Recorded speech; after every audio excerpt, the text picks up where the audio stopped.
Welcome everyone to the Thursday, June 16th, 2022 meeting of the Humboldt County Planning Commission.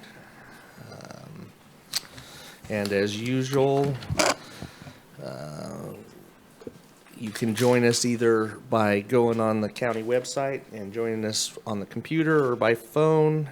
I'm not seeing the phrase that I usually read here, so I'm just going to skip it tonight and move on. So with that, I'll call the meeting to order and ask everybody to join me in a salute to the flag. According to Assembly Bill 361. I pledge allegiance to the flag of the United States of America and to the republic for which it stands, one nation, under God, indivisible, with liberty and justice for all.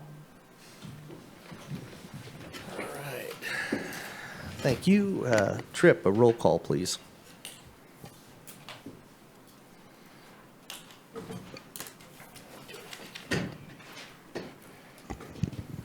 Just one moment. My computer is taking just a moment. Alrighty. Noah Levy. Alan Bongio. Present.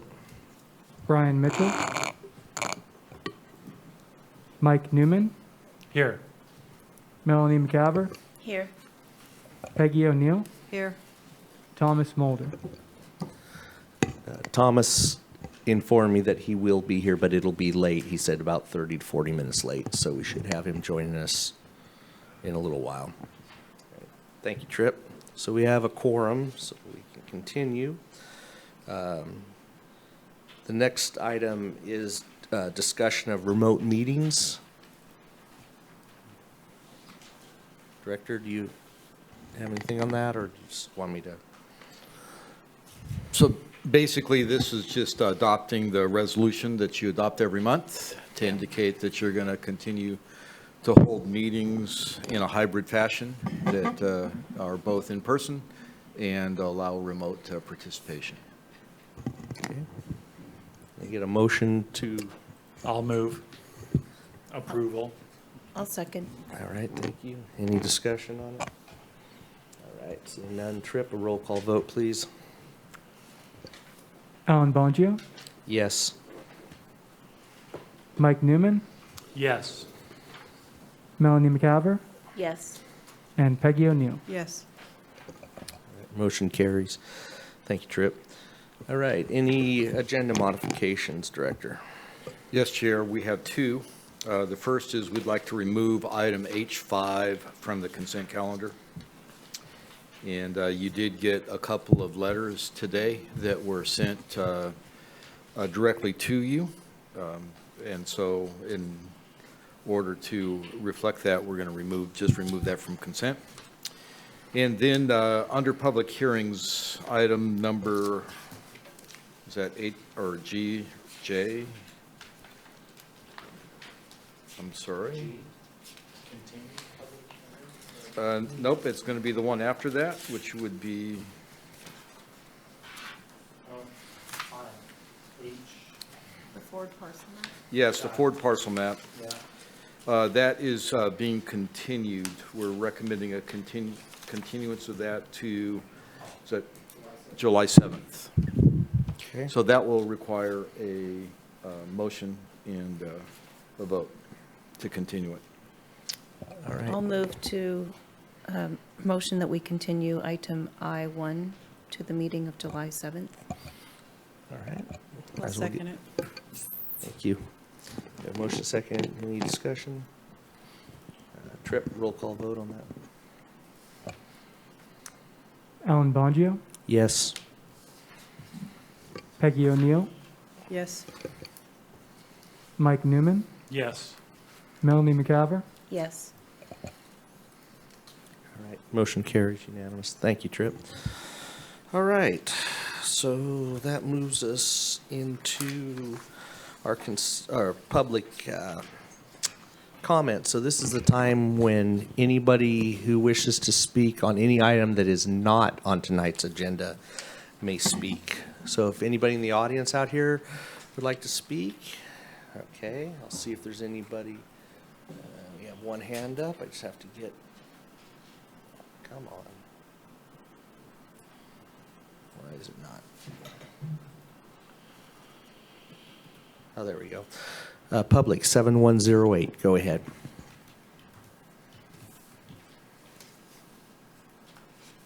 Good evening. This is Bonnie Blackberry.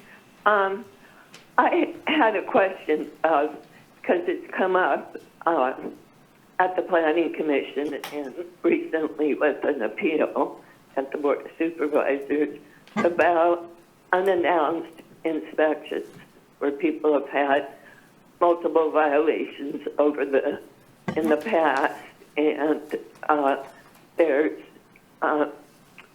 been brought up that the county's not allowed to do unannounced inspections, that it's somewhere in the ordinance, and I've read through the ordinance and I couldn't find that in there, and if it is, I'd like to know where it is.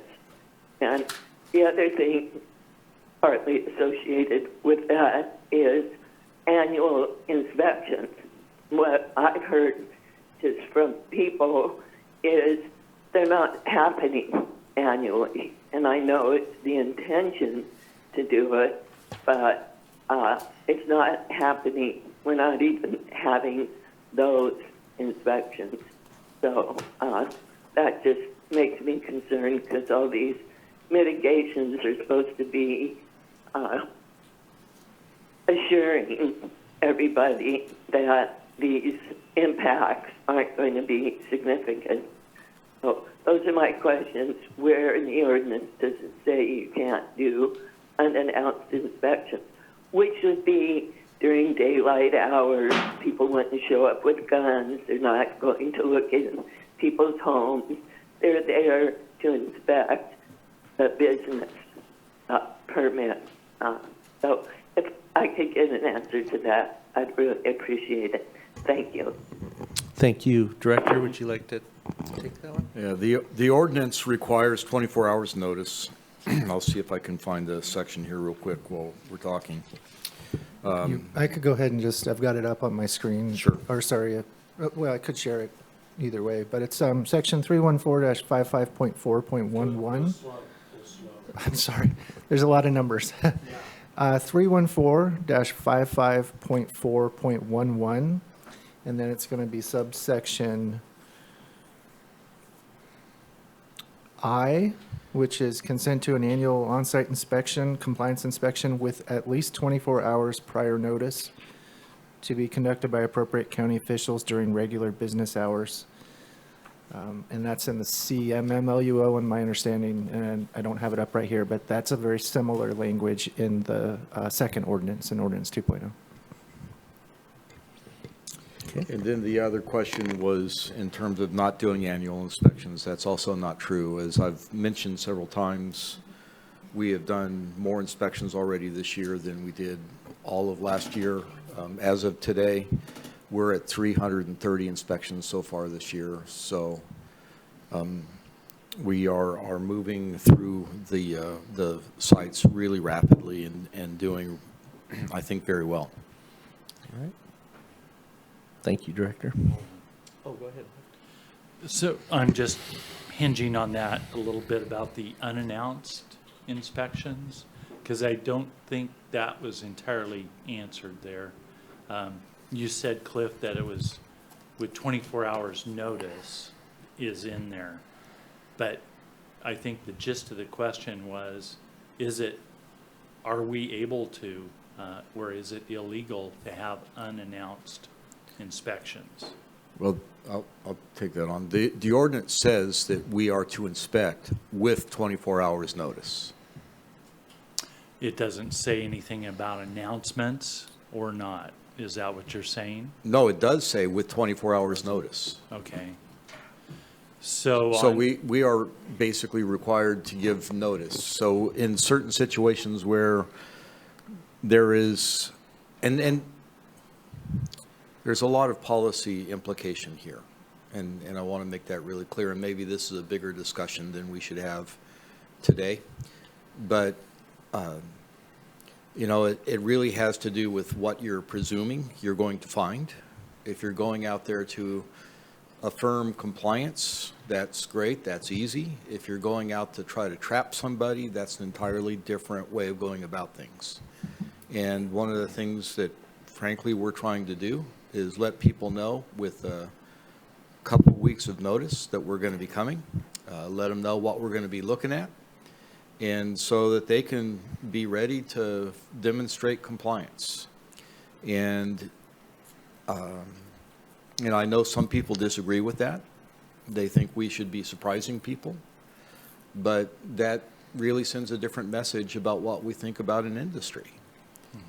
And so our approach is to have people feel confident that we are trying to work with them, to have them be in compliance, to comply with the conditions, to comply with the permit, to comply with the ordinance.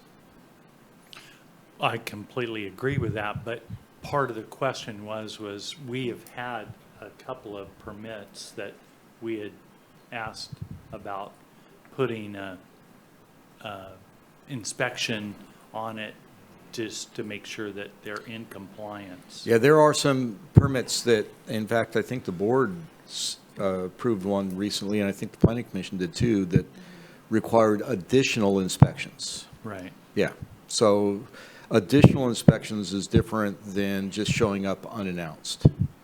And frankly, one of the difficulties of unannounced is sometimes you're going through a few gates and you're going into places where if people aren't expecting you, it could put staff in danger, and we don't really want to do that either. Right. Okay. Is there anybody else who wishes to speak on? Please come to the... Good evening. My name is Britt Massaro. I am a compliance director for 45 companies. Just because we're on this topic, we did approve one of the bigger projects that I have done. We actually did get a less than 24-hour site inspection notice per your recommendations, and we also do get unexpected site inspections from the DCC and local authorities. So we are following through with them on local jurisdiction level. Thank you. Thank you. Is there anybody else who wishes to speak on public comment? Seeing none, I will close public comment and come back and we will do consent calendar, or agenda, excuse me. So I'm going to go through them. Anybody in the audience, raise your hand. Anybody on the computer can raise their hand. Any commissioners, if they want one polled. So the first item on consent is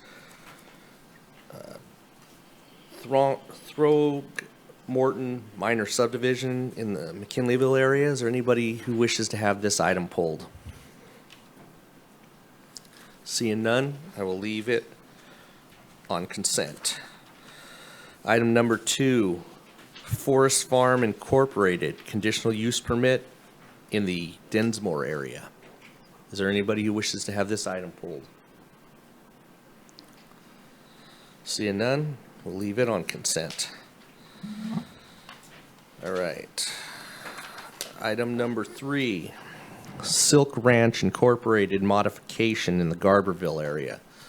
Is there anybody who wishes to have this one pulled?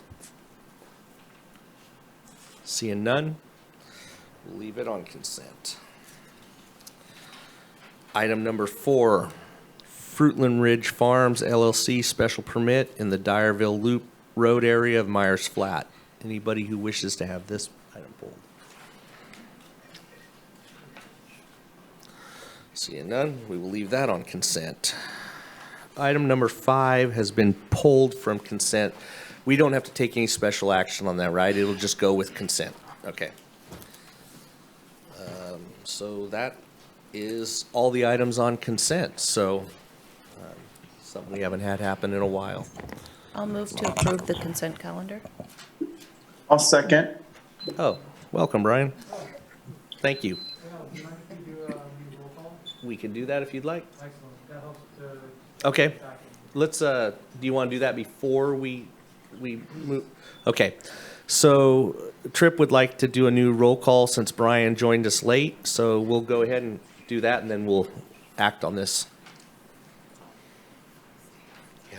God is here. Brian Mitchell?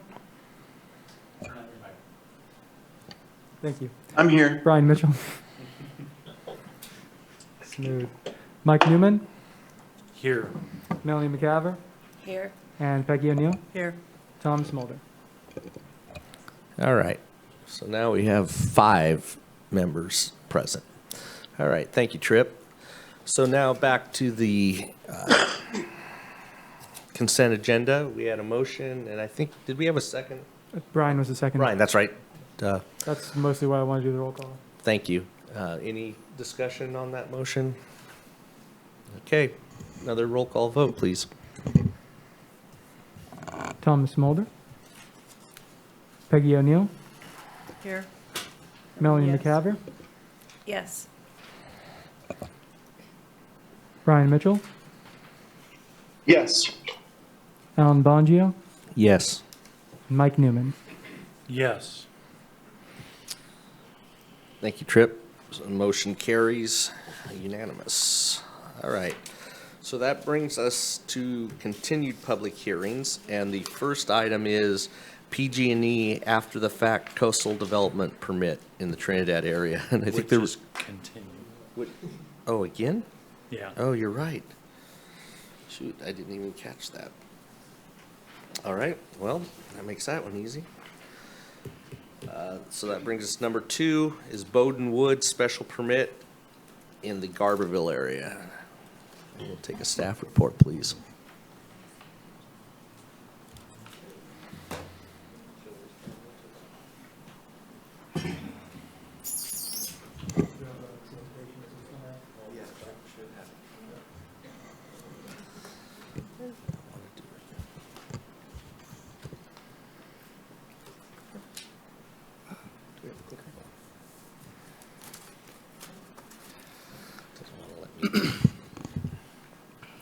Well, good evening. My name is Michael Holterman, and I'm going to be the assigned planner for the Bowdenwood application. You don't have If to I could just get the clicker to change the slides, if that's available. Or I could just say next slide if that's all right. Let's just work with next slide till the break. Okay. All right, so Bowdenwood, application number 15218, in the Garberville area. Next slide. So just a brief overview of the project. Cultivation is 1 full acre, or I'm sorry, not 1 full acre, 43,000 square feet. 21,260 square feet of new outdoor and 21,740 square feet of existing outdoor. 4,200 square feet of propagation. For processing activities, there is a 700 square foot drying shed and a proposed 1,800 square foot processing facility. The energy source is solar with a backup generator. Water source and use is a rainwater catchment pond, and total water use is expected to be 385,000 gallons annually. That's approximately 9 gallons per square foot per year. Next slide. Here is a site map for the proposed and existing cannabis cultivation. Next slide. So this project has been heard before by the Planning Commission, and it's coming back because of NSO habitat and just NSO issues generally, I suppose. So these 3 quotes are what I pulled, and those will be related to EIR mitigation measures in a moment. But I just wanted to read these off for a second. These were from Troy Leopardo. So the first quote is, given the lack of detections inside this area, it is reasonable to conclude that the proposed cannabis cultivation will not impact NSOs in a manner that violated state or federal law. And the second quote is, this locality was not classified as habitat due to the absence of trees. Reviewing the site and the areas adjacent, I have concluded that no spotted owl nesting, roosting, or foraging habitat will be removed as a result of this project. And the third, furthermore, given measures to mitigate noise, disturbance, and light pollution, this proposed cannabis cultivation is unlikely to impact any NSO that may be located on adjacent parcels or within 1.3 miles of proposed new cultivation in existing grasslands. Next slide. So really, there are 2 separate mitigation measures, both for pre-existing cannabis and for new cannabis, relating to NSOs. for pre-existing cultivation, where there is an activity center within 0.7 miles of pre-existing cannabis cultivation, an NSO expert needs to come in and determine whether or not the project can operate without take of the species. For new cultivation, we have kind of a series of events, some kind of hoops that you need to jump through before you get to further mitigation measures. Those are outlined in this slide as well. I just kind of included the whole thing, but if we go to the next slide, we'll see the new cultivation. This is kind of the crux of the issue for the new cultivation. If the area of proposed new development is within suitable habitat for NSOs and is within 1.3 miles of a known occurrence of a northern spotted owl, then the additional measures for the EIR, mitigation measures, need to be followed. So relating back to those quotes that I brought up earlier, for the pre-existing, Troy Leopardo stated that the proposed cannabis cultivation will not impact NSOs in a manner that violated state or federal law. That would include take of the species, so that seems to fill the pre-existing. And then as far as the new cannabis cultivation, Troy Leopardo did state that it was not classified as habitat, and that the new cannabis cultivation was unlikely to impact any NSOs within 1.3 miles of the new cultivation. So we have here staff recommendation. That is that the Planning Commission find the project consistent with the EIR, as described by Section 15164 of CEQA guidelines, make all the required findings for approval of the special permits, and adopt the resolution approving the Bodenwood project as recommended by staff, subject to recommended conditions. And as we stated last time, we also have a alternate resolution in the event that the Planning Commission believes the new cultivation is in NSO habitat of some kind. That would only approve the pre-existing and no new cultivation.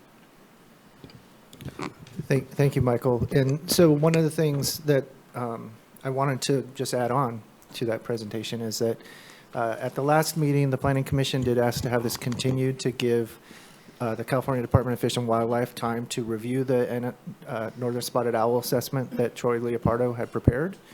And so I want to bring your attention to an email that you should have received yesterday from Scott Bauer of CDFW, who does have some concerns over that report. And so we'd be happy to speak about that further, but just to kind of add on to what Michael was saying, there are two fundamental parts of this project, the pre-existing cultivation and the new cultivation. And under the CCLUO, and in particular the EIR that was certified for the CCLUO, there are two mitigation measures that are separate. And that's why we do have an alternate resolution in there. And I think the question before the Planning Commission really is, does the commission believe that this is northern spotted owl habitat, given the information that's been presented to you, both by the California Department of Fish and Wildlife and Mr. Troy Leopardo? And if you do believe that it is habitat, then we believe it's more appropriate for you to approve the existing cultivation and maybe not the new cultivation. With that, I see Director Ford has something else that he'd want to add, and we're happy to answer any questions. I'd just like you, Mr. Johnson, to explain, what did CDFW say? Did they actually say that this is NSO habitat, or? Yeah, it was yesterday. Thank you. So what CDFW's email raised concerns about was that they do believe that cultivation in proximity to spotted owl activity centers and spotted owl habitat can cause impacts. And what I think the fundamental part of that concern that they're raising in this email is that they would like for us to consider that new cultivation adjacent to spotted owl habitat should be required to follow that mitigation measure that Michael had highlighted for you in his presentation, that states that if the cultivation is proposed in habitat, then it should not be permitted unless you go through those further mitigation measures, which do include protocol level surveys to determine if the species are there. So what we are assuming here is that there probably is species there, that they probably are in the area. And that is why the question really is, does the commission believe that this is not habitat? Or does the commission want to take maybe a slightly different approach relative to this mitigation measure in the EIR and apply that to proposed cultivation adjacent to spotted owl habitat? Go ahead, Melanie. In the staff report, the staff recommendation is to approve it as, worded including both the old and the new. But are you suggesting that we alter that? Thank you, Chair Bongio, Commissioner McCaver. Our recommendation is to approve both the new and the existing. And we are taking a very literal reading of the mitigation measure and also relying on Mr. Leopardo's report. He is a very well-qualified spotted owl expert. And so because of that, that is our recommendation. Thank you. And can you just explain how you reconcile CDFW's letter with your recommendation? Certainly, thank you. So we reconcile that because CDFW's comment does not appear to be alleging that this actually is spotted owl habitat. I think they are raising some concerns relative to noise and light and those impacts on the species. However, we do believe that following the typical measures to attenuate noise, to ensure that light doesn't escape at night, that the impacts would not be significant. And that's further collaborated by the analysis by the spotted owl expert, Mr. Leopardo. Okay. Any other questions for staff before we open this up for public comment? All right. With that, I'll open it up for public comment, and the first caller is Stephen Liu, and then I see we have Scott Bauer. Go ahead, Stephen. I just want to note I'm just a member of public with respect to this project. I have no interest, and this applicant is not a client of mine, but I would suggest sort of a middle path where if it's pretty standard to go through a protocol level survey prior to impact. And so that could be an alternate condition where if the commission would consider it to allow the pre-existing to continue, but to condition the initiation of the new cultivation pending the appropriate protocol level studies. All right. Thank you. Thank you. Next caller, Scott Bauer.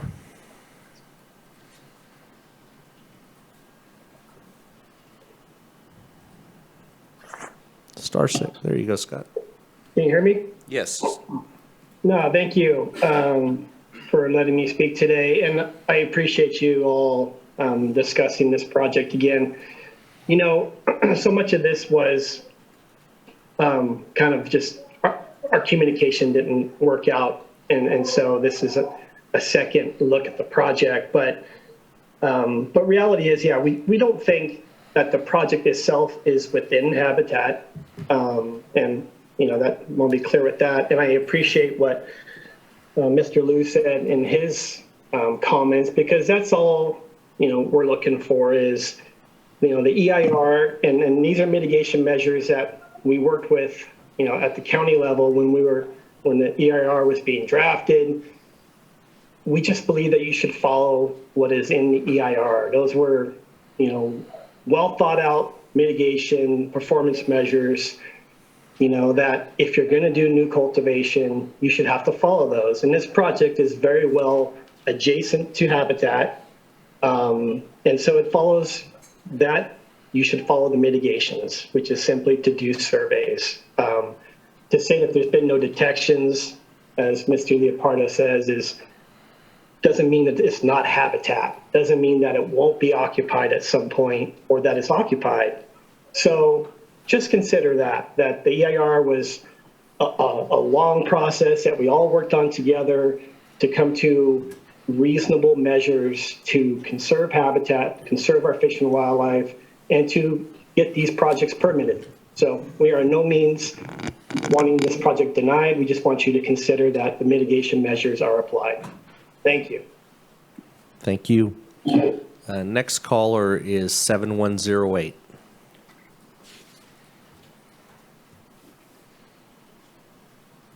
Yes, thank you. So I'm a little confused that it says in the ordinance or the EIR that the new needs to be a mile and a third away.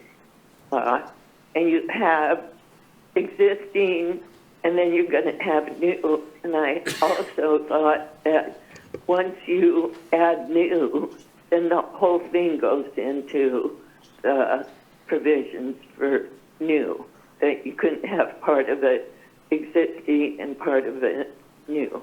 But I'm not sure about that.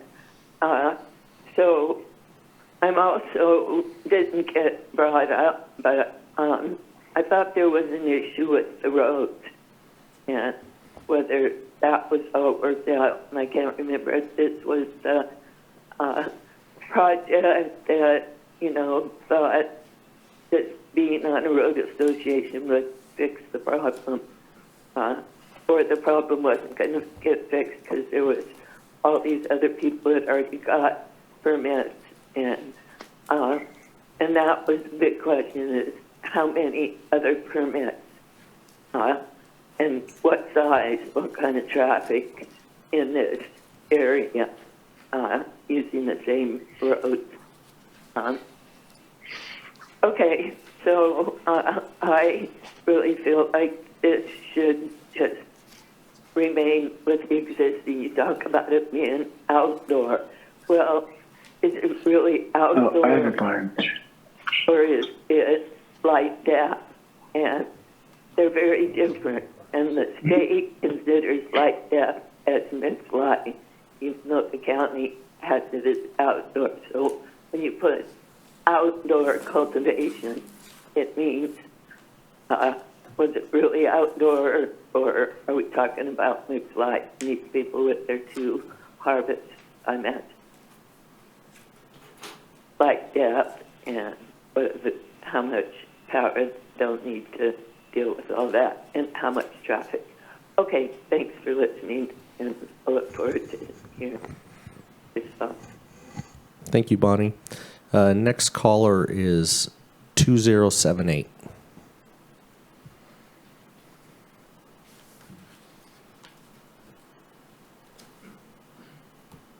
Go ahead. Hi, my name is Dylan DuPont, and I'm a neighbor out Sproul Creek Road and a neighbor of Bowden, and I would just like to call in for support for Bowden and his project. And, we all share the road and we all share this community, and Bowden is a man in this community. And, just want to call in and just offer up my support for the project. I know he's worked very hard on this for years now, and he will be a good steward of the land out here, as he has been.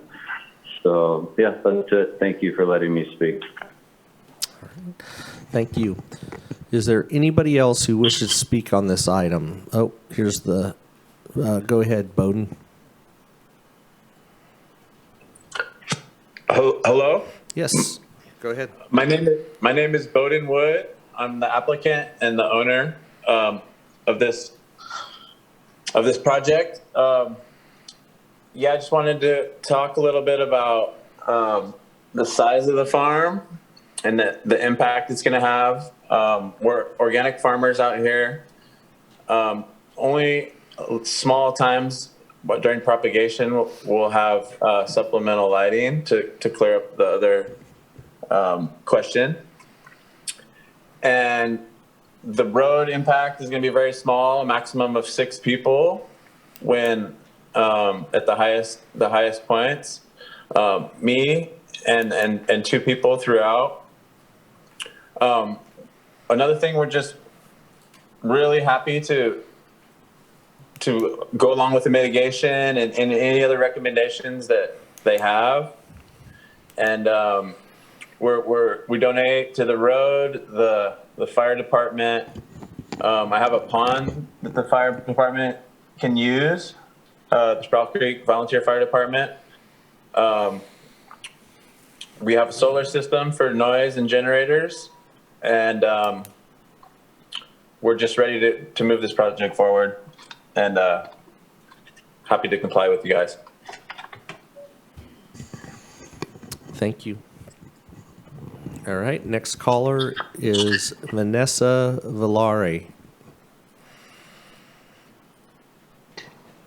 Hi, can you hear me? Yes.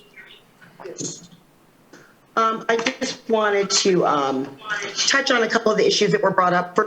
Bonnie brought up an issue with the road. There are not any issues on the road regarding this permit. A different permit further down the road has an issue actually, and my client offered to actually help pay for that issue as well, even though he's not required to. I also wanted to touch on the limits, the amount of cannabis farms. Bonnie wanted to kind of talk about, that there are so many farms, but actually for that watershed area where our thresholds for the EIR are 731 permits and 251 acres.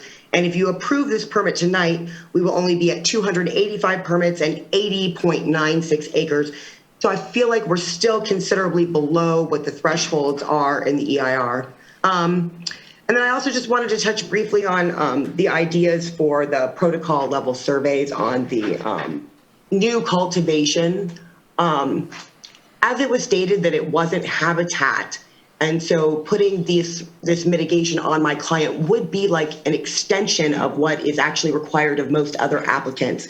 So even though that is an option that I know everyone is considering, I just want to keep in mind that it is a very expensive burden on my client and on the land and on the owls to go out there and do these types of surveys and call them into areas. And so I just do hope the Planning Commission can consider the entirety of the whole project, because that's really what we've been working very hard for since 2016. If you have any further questions, we're available. Thank you. All right, thank you. Any questions for the applicant or this? Nope. All right, anybody else who wishes to speak on this item? Anybody in the public here wish to speak on this item? All right. Seeing no more callers, I'm going to close the public comment and bring it back to the commission. Yes, go ahead, Melanie.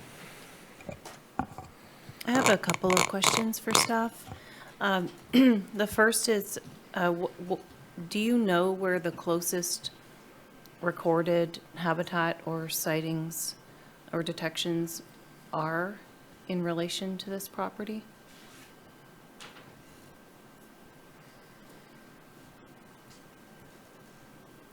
The short answer to that is yes, we do. Okay, could you share how close? It's about 0.2 miles. And it's not the activity center. It was a sighting that as I recall, dated to 2018. Right. Just for further data points, I guess, is roughly 500 feet south of the cultivation is where that siting is. And then if you go further down into Mendocino County, actually, you're looking at the activity center itself, which is just under a half a mile.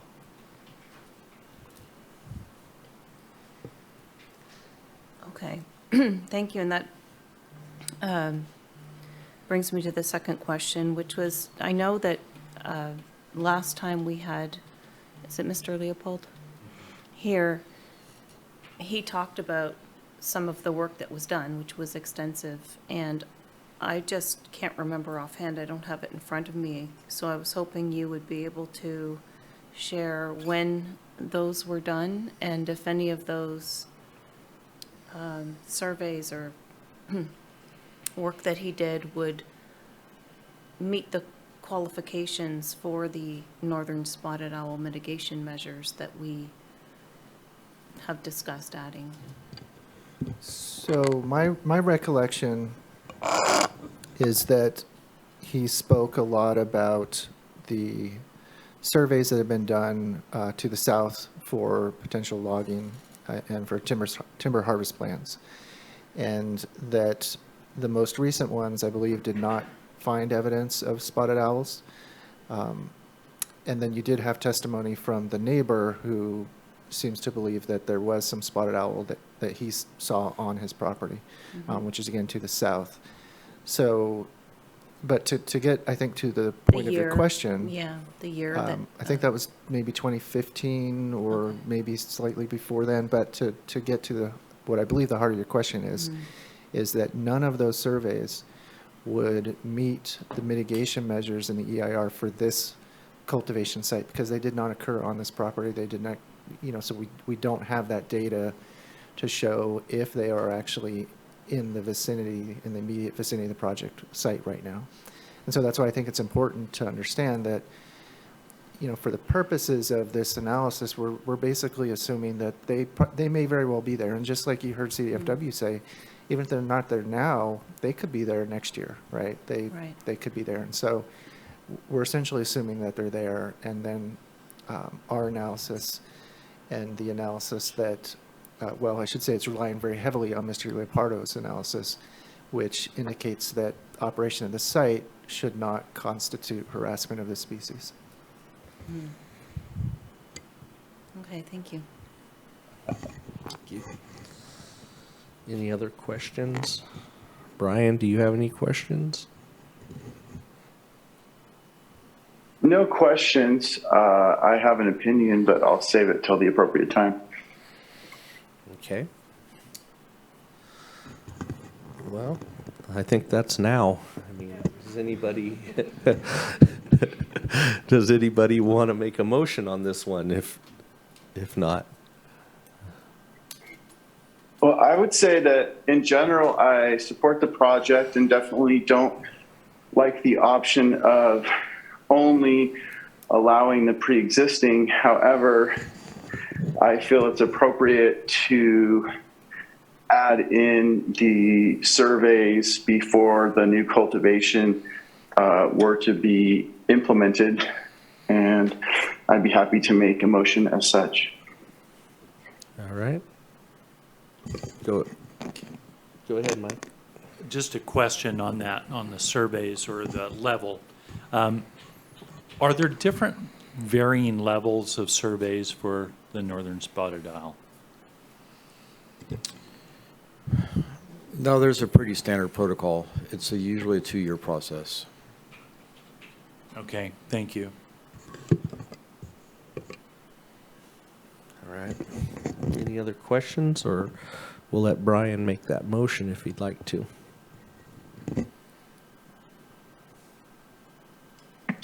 I'd like to move that we approve this project and find that it is consistent with the CEQA analysis with the one modification that they do a survey for northern spotted owls as indicated in the performance standards, I believe, of the EIR. I don't know if he's still there. You want to ask him a question? I just had a quick question. I was hoping that Scott Bauer was still here. But I heard that calling was, this is the last summer that calling will be used. And Scott's back up. So. oh, he is, yeah. And so I was wondering that if we did put this condition on, would the methodology, or I guess would it occur after this summer? Because I would prefer to see the surveys done without the calling. Scott, if you're with us, you can answer that question. Yeah, I see it. That's on. Go ahead, Scott. Yeah, so you want to understand if the surveys can be done now, is that correct? No, I was wondering if you could confirm that this is the last summer that calling will be used for the surveys. And if we did make this a condition, I was actually hoping that the surveys would occur after the calling was ended as a method, or if we could even put that in there, that it would be, calling wouldn't be used. I'm not our northern spotted owl expert. I mean, I just know what the existing protocols are. And, that typically the surveys are between March 1st and August 31st.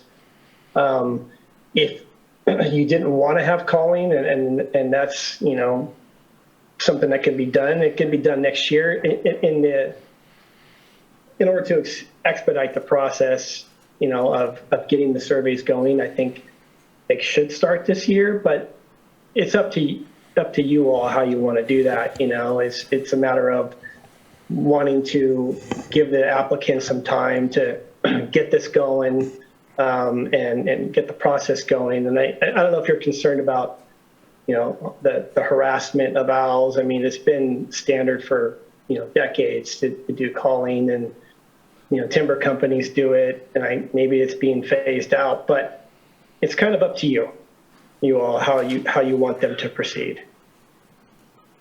That makes sense? Yeah, thank you. Thank you, Scott.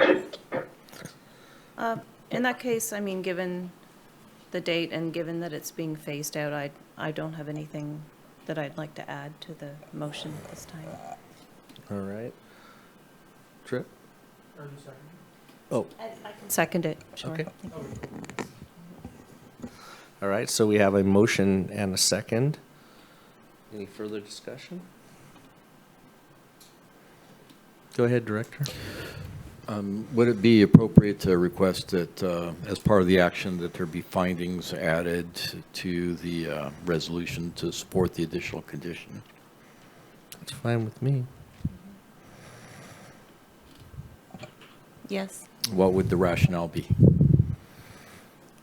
That Fish and Game suggested that they do this would be what I would suggest. Cliff, do you want to add to that?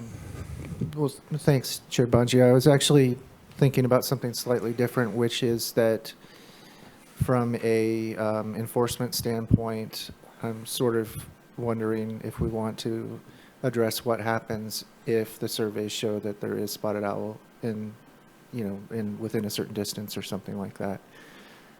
Because just requiring the surveys, they may find that there's spotted owl out there, and I think it would be helpful to understand what that actually means if that's found to be the case.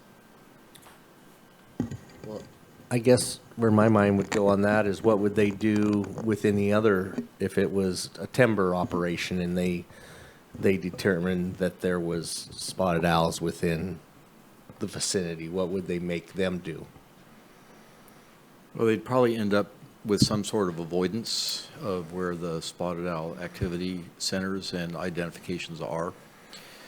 I think that's why Cliff tried to be really clear that the EIR does make a distinction between habitat and non-habitat. So we're assuming that spotted owl exists in the habitat. The cultivation is going to be in an area that's been identified as not being habitat. So we're going to do a survey to determine whether or not owls are existing in a location that we're assuming they exist. And I think the question is if we do the survey, what's the purpose of the survey if it proves that owls exist in a location we're assuming they exist? Do you want something different to happen with the permit? Go ahead, Melanie. I agree with that, Director, and in fact, one of the reasons that I was hoping that it would be delayed and we would hear the response from CDFW was because CDFW had said, or at least we were told that CDFW thinks that it is habitat, and it did come down to habitat, at least in my view. I think Mr. Bauer just said that they agree that where the cultivation is not habitat. Okay, because in the comment that we received, it says NSO appear to be present in the vicinity based on fairly recent observations. No argument with that.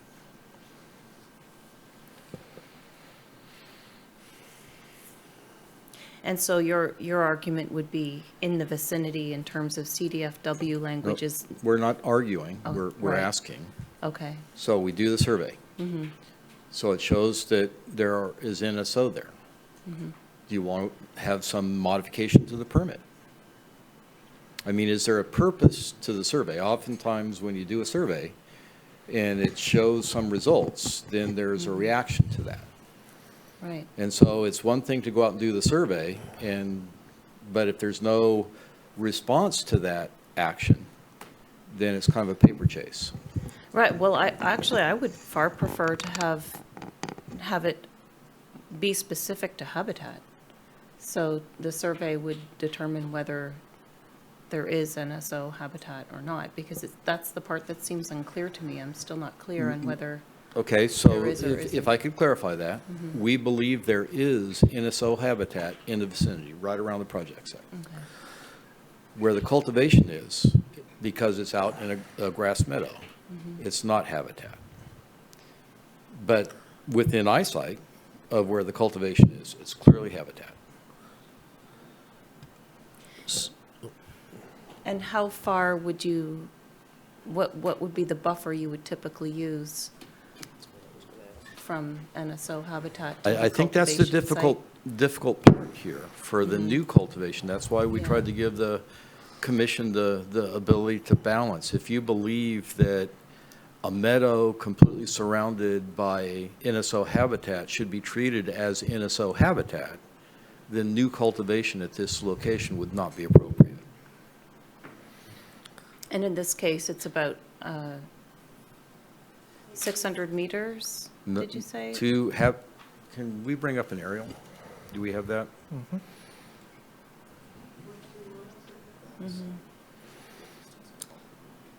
If it was a timber operation, how much setback would they have?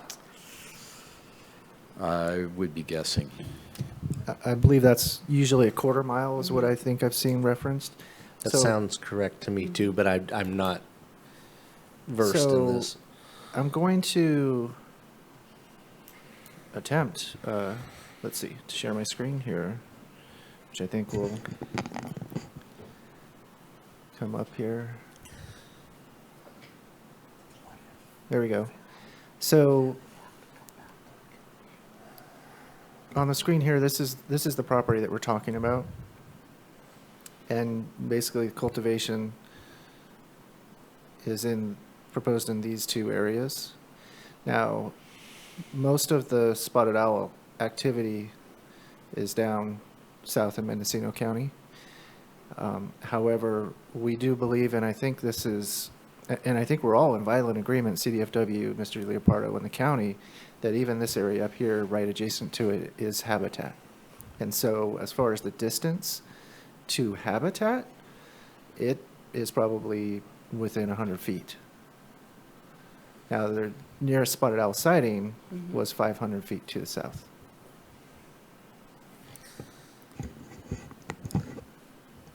Would it make sense to have them do the study, and then if there was any type of activity found, then get an evaluation at that point from, say, CDFW and bring it back to the commission? Well, I think it might be appropriate to ask CDFW what they would want to see if it's found that there's spotted owls in that area. Because again, we are assuming that they're going to do the surveys and they're going to find that the habitat is occupied, and that may not be the case, but we want to ensure that this is not, or I should say, I do think that the goal here is to make sure that if this operation is approved, that whether there's spotted owls out there next year or the year after, that it remains an area that can support spotted owls without impact. You probably explained this and it just went over my head, but these surveys that they're going to do are going to be done on the site where the prairie is and the cultivation is going to happen. They're not going to happen in the surrounding areas, because you've already said in the surrounding areas there probably is spotted owl. Is that what you said? So one of the things that typically they do when they call is that they may not directly see a NSO, but they will hear and be able to estimate distance, and so give a location to that. So The studies that we're asking them to do, I'm not sure, is only on the site, or are we asking them to do surveys around? typically it would only be on the site. That is correct. And so we've already said there's probably nothing on the site, and we already know they're off the site. So then it just really comes down to like a buffer, or why bother doing them, because we already know there's some in the surrounding area. There has been, well, first of all, there's nothing recorded on the site that either indicates a positive occurrence or a negative occurrence. So whether or not there's ever been a survey on the site, I don't know that we can affirmatively say that. We do know that there is a positive occurrence that occurs on the property to the south, and that's the closest one. I thought I heard the applicant say that he was okay if we did the mitigation surveys, or requested the surveys. I thought I heard him say that. Well, no, I think he is, but I think that, and if you just want to require the surveys, that's the Planning Commission's prerogative. The struggle here that we're asking, I think, as staff, is that, okay, we do the surveys, and it shows that there are spotted owls in close proximity on the site. On the site, not close proximity, because we already said we think there could be. Yep, on the So site. if they're on the site, then Mhm. that's a game changer, but if they're not, and Well, we're- but unless you modify the motion to give further direction in terms of what you want to have accomplished in response to the surveys, you do the survey, but you've approved the project. So you've approved the project with the requirement to do the survey. It's like, great, we've done the survey. We've demonstrated now that there is NSO within the habitat that's on the site. on the site. Well, then it shouldn't be, then they shouldn't have the second new growth if it's on the site. But if they do a survey on the site and there is no NSO, then they move forward with the new cultivation. So would it make more sense to have the motion be that we approve the pre-existing and add a requirement that they do a survey that shows that there are no northern spotted owls on the site, and if they have that, then they can go ahead with the new cultivation? That's what I agreed to. Yep. Okay, well, I clarify it thusly. So, Go ahead, Mike.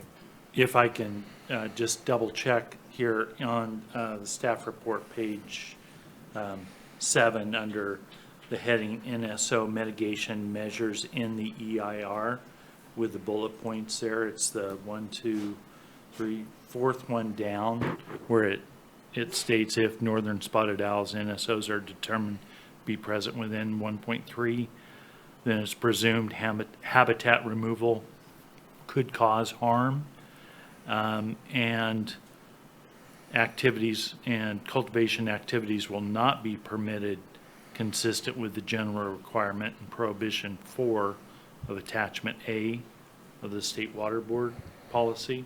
Right. So that's where this gets highly esoteric, is that technically the proposed cultivation area is not in NSO habitat, but it is immediately adjacent to it. So do we need to put a distance in there? Or not? What is the distance of the existing to the NSO habitat right now? Well, it's probably a little bit less, yeah, it's probably about 0.2 to the existing activity center. It's not 0.2 to where there is habitat. The habitat is 500 feet, I think. maybe from here to that wall. No, yeah, the 500-foot distance is to the nearest documented sighting, but we're assuming the habitat is the edge of the forest right near the clearing, that the existing and the proposed would happen. Okay. And this project is not removing habitat because it's already been removed, right? I mean, Or it's just natural grassland. So I think one of the things the commission may want to weigh is whether or not a grassland area that is completely surrounded by NSO habitat, should that be considered NSO habitat? You've got an NSO expert that has said it's not habitat. But the reality is that you're so close to habitat. I mean, I think I don't want to put words in Mr. Bauer's mouth, but I think what he's essentially arguing is this is so close to habitat that it should be considered habitat. Mm-hmm. I would agree with that.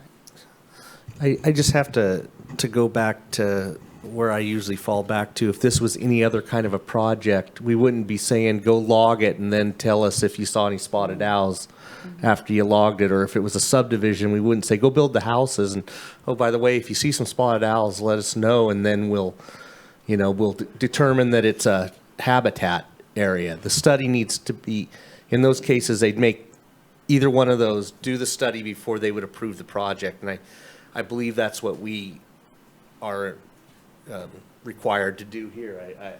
I'm not saying that the existing that can't be allowed, but it seems to me that all of it should be based on whether or not. But those are two different, at least the new area, in my opinion, needs to be held up until that's determined.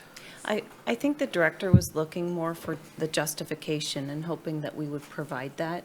And so I'm wondering if Commissioner Mitchell, you would be willing to alter it to include that this, we consider this NSO habitat. Would that help? So, yes, but that has distinct implications. Mm-hmm. Because if you say this is NSO habitat, based upon the mitigation measure, new cultivation would be presumed to be take of NSO. So it couldn't be approved. I was thinking more within, because of the proximity to the habitat and based on the public testimony received as the additional findings that I would make. And I don't think anybody up here is qualified to say if it is or isn't. So we heard expert testimony and he was pretty fired up about it. But so I wouldn't be saying it's habitat because I don't have the qualifications to say that. and it hasn't been surveyed, so.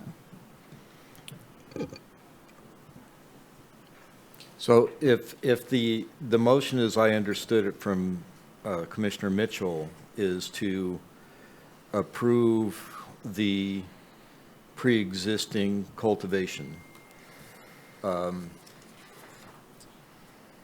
with the requirement that additional NSO surveys be completed prior to allowing the new cultivation to commence, and the surveys must demonstrate that there is not NSO inhabiting the area surrounding the cultivation site on the property. To make it clear, it's got to be on the property. With the finding that due to the proximity of the NSO habitat, the commission finds that it's important to determine whether or not this is occupied habitat or not, and thus is requiring the surveys, protocol level surveys. I think that covers what you've talked about. Perfect. That's acceptable to me. Occupied on the property. So, Most of the stuff I have to go back and look at the timestamps. one question then, Director. So if that, I'm fine with that motion, but what happens then if habitat is determined that that is habitat? I would expand on that condition and say if the habitat is occupied, then the new cultivation cannot commence. Yep. Makes total sense. Right. Okay. So is I agree with that. You, Brian, you're okay with that language being the first? Yes, I am, Alan. And the second? Yes. Okay. Any further discussion? All right. No, I just want to say, I think the clarification about it being on the property is very important for this motion and for That was part of the it. cultivation. So I'm in agreement then with that. Otherwise, I was on the fence about that motion at all. So thank you. All right. Any further discussion? Okay, Tripp? Alan Bongio, Yes. Peggy O'Neill, Yes. Brian Mitchell, Yes. Melanie McCaver, Yes. and Mike Newman. Yes. Thank you, Tripp. Motion carries unanimous. All right. Usually we take a break about 7 o'clock, so we'll take a 5-minute break and then we'll come back and we might actually get out here early tonight. I shouldn't have said that. Oh. All right. 5-minute break. Recording stopped. All right. Welcome back, everybody. So that moves us on to item number 3, which is Homegrown LLC special permit in the Honeydew area. That'll take a staff report.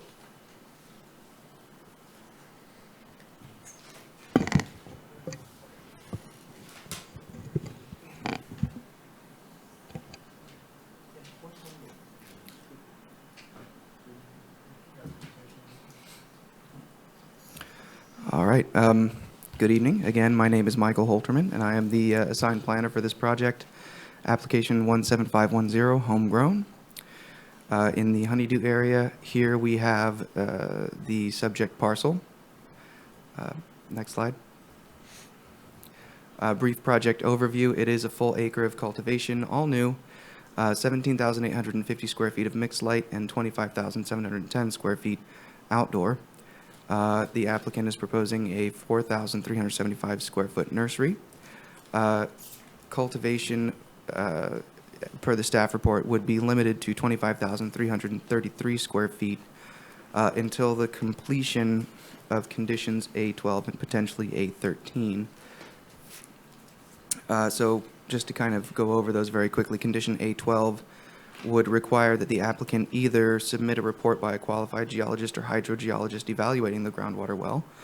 That evaluation would need to determine whether the well is hydrologically connected to surface water and whether it would have any negative impact on groundwater resources.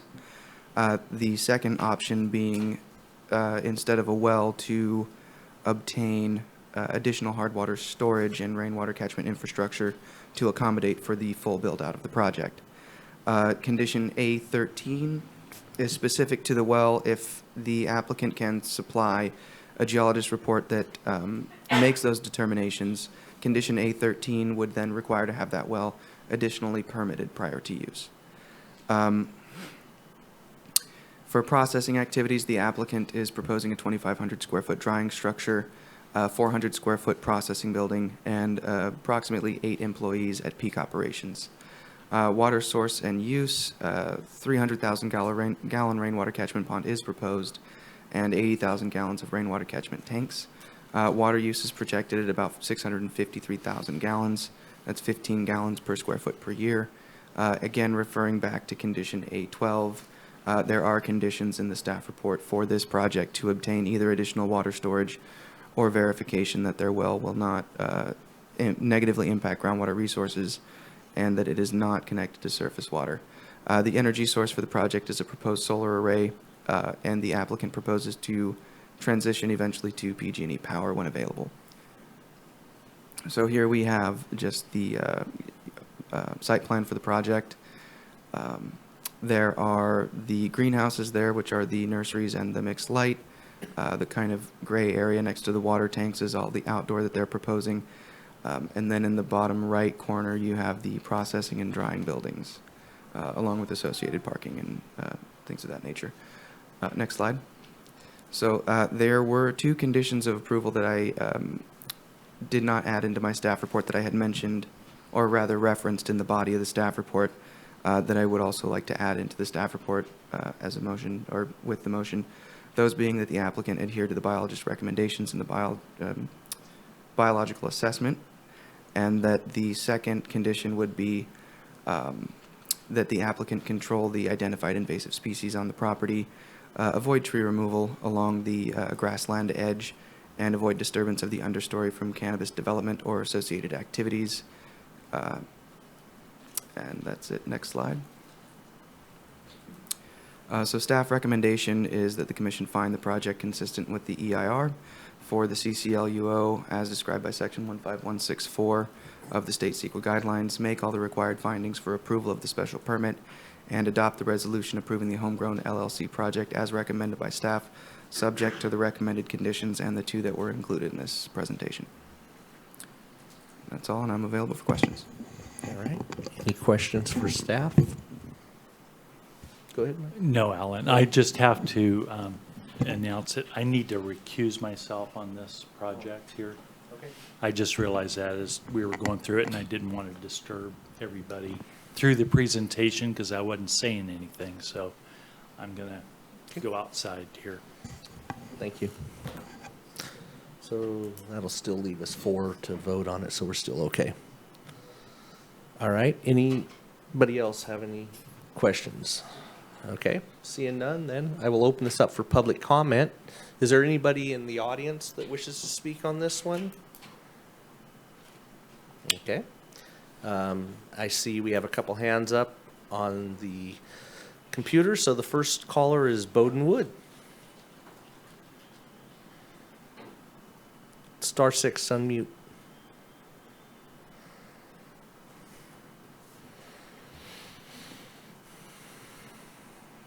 Are you there, Bowden? Maybe couldn't still be up from before? It's been up a little while. All right. Well, let's move on to the second caller, Praj White, and see. Go ahead, Praj.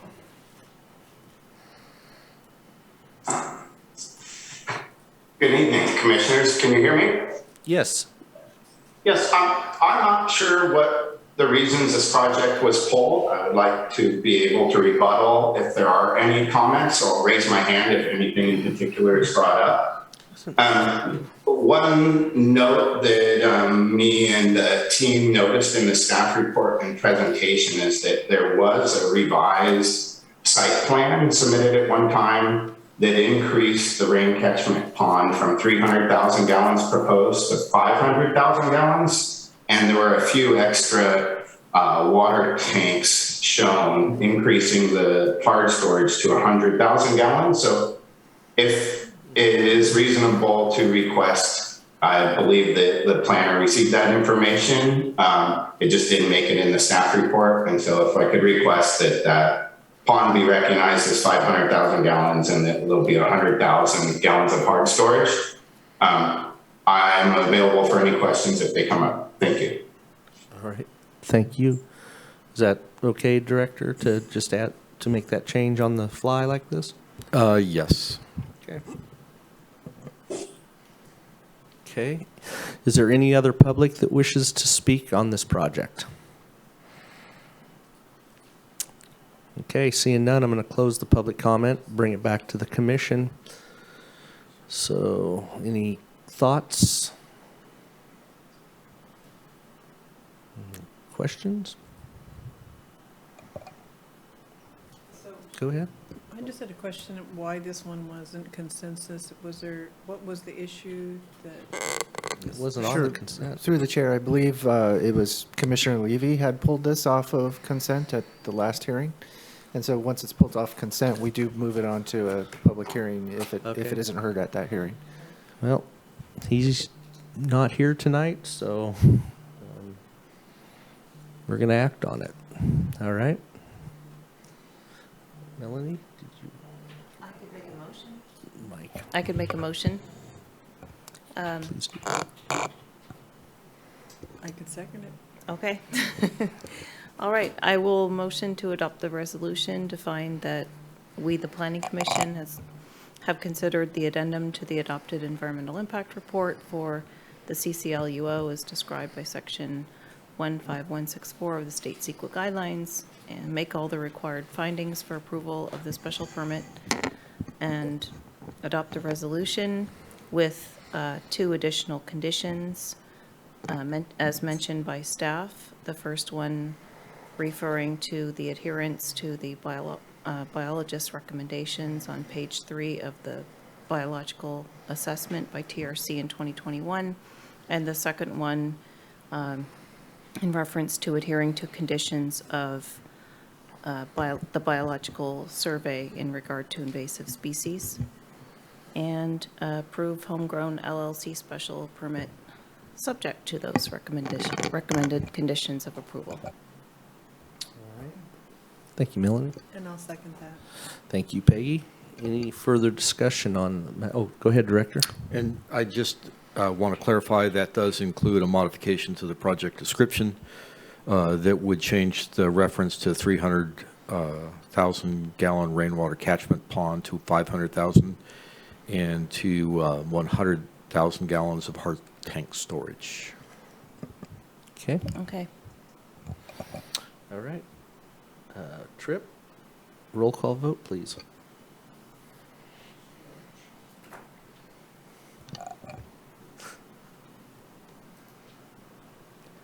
Alan Bongio, Yes.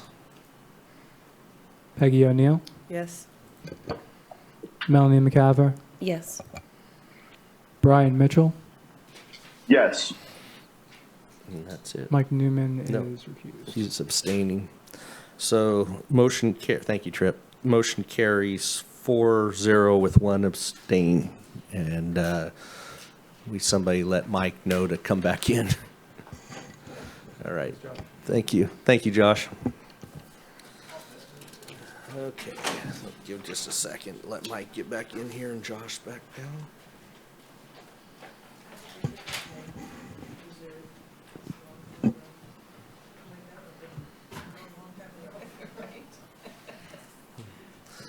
All right, that brings us to item number 4. Mezro Farms LLC special permit in the Petroleum area. And we'll take a staff report, please. Sure. Hello, Chair Bongio and Commissioners. I'm David Mack with Harrison Associates, and I do want to confirm that you can see my screen. Yes. Great. As you mentioned, this is Mezro Farms, formerly known as God's Country LLC, PLN 2020-16621. The project is located at 36328 Petroleum Road, or Matoll Road, sorry, in Petrolia. It does consist of 3 separate APNs, but is 1 legal lot. And I do want to note that the cultivation will only occur on APN 104-281-004, which does measure about 70 acres. The zoning of the entire 3 parcels is unclassified, and the land use designation is agricultural grazing and residential agriculture. The 3 parcels together are about 141.5 acres, but again, the cultivation occurs on the 1 APN of 70 acres. The request is for a special use permit to allow 43,560 square feet of outdoor new cultivation and 22 greenhouses. And the site plan does show 2 3,500 square foot nursery structures for 7,000 square feet total of nursery. Staff has applied condition 20 in the staff report, which requires compliance with the 10% threshold and limits the nursery space to 4,356 square feet. Irrigation is proposed through a 1.2 million gallon ring catchment pond. Estimated water use per year is 720,000 gallons, which averages 16.5 gallons per square foot. And on-site, they will have total storage of about 40,000 gallons, comprised of 8 5,000 gallon tanks.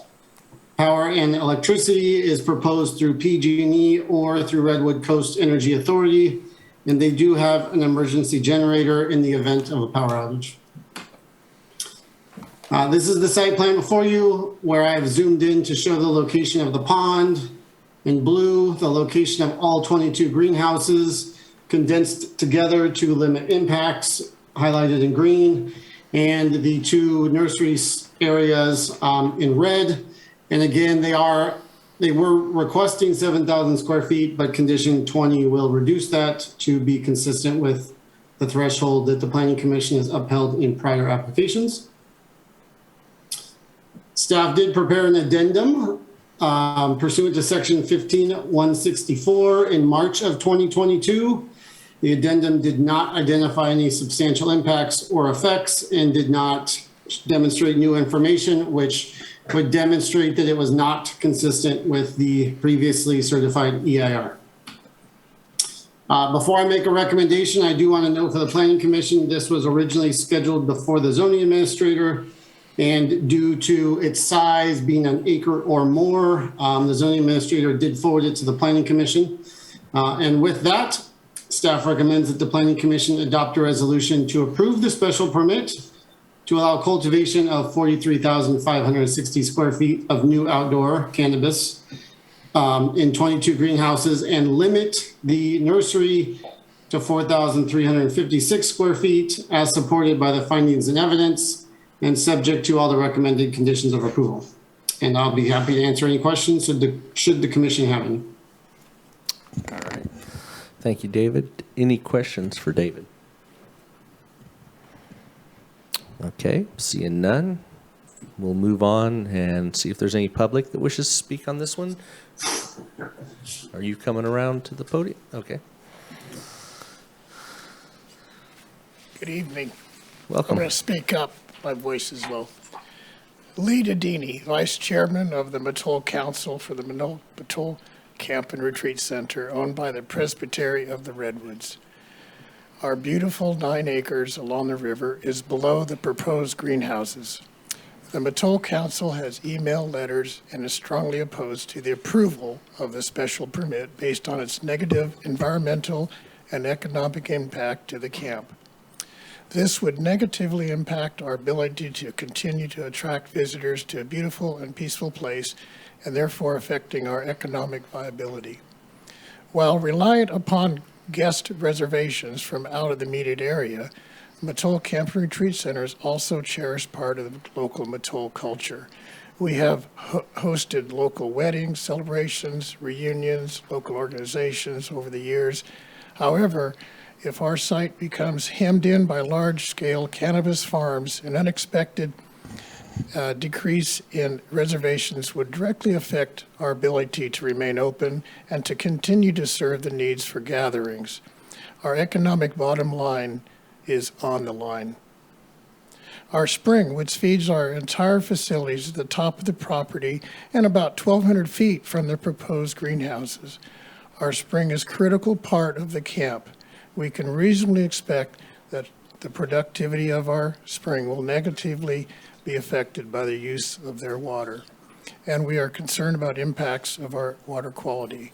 Our camp is the closest, most affected, and directly below the questioned parcel numbers. We also have concerns relating to the natural erosion of the land over heavy rains.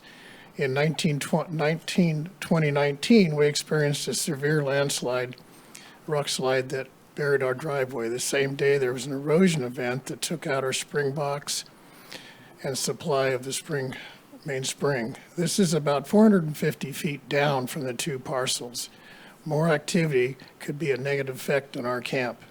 So please answer these questions before making your decision.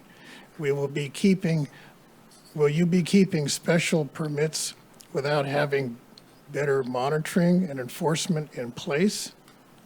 Does the viability of our camp, which has been operating for decades, have meaning in this decision? Thank you for your work. I also have, I've talked to David Mack, and I have a corrections here on the water source that I'd like to give you. I've highlighted what should be in the report. Okay, thank you. Just hand them to Cliff there and he'll get them to us. Thank you. Thank you. Is there anybody else here that wishes to speak, sir? My name is David Goodman, and I'm the chair of the Atoll Camp and Retreat Center for the council. I'd just like to reiterate what Mr. Dedini has said, and one of the concerns that I see is the how are these grows and these farms being regulated, and who is going to oversee it in terms of a public entity. So if we're adversely affected by it, who would we go to seek help? Thank you. Thank you. Is there anybody else that's here in the public that wishes to speak on this item? Okay, seeing none, I'm going to go to the phone now, and the first caller is Stephen Liu.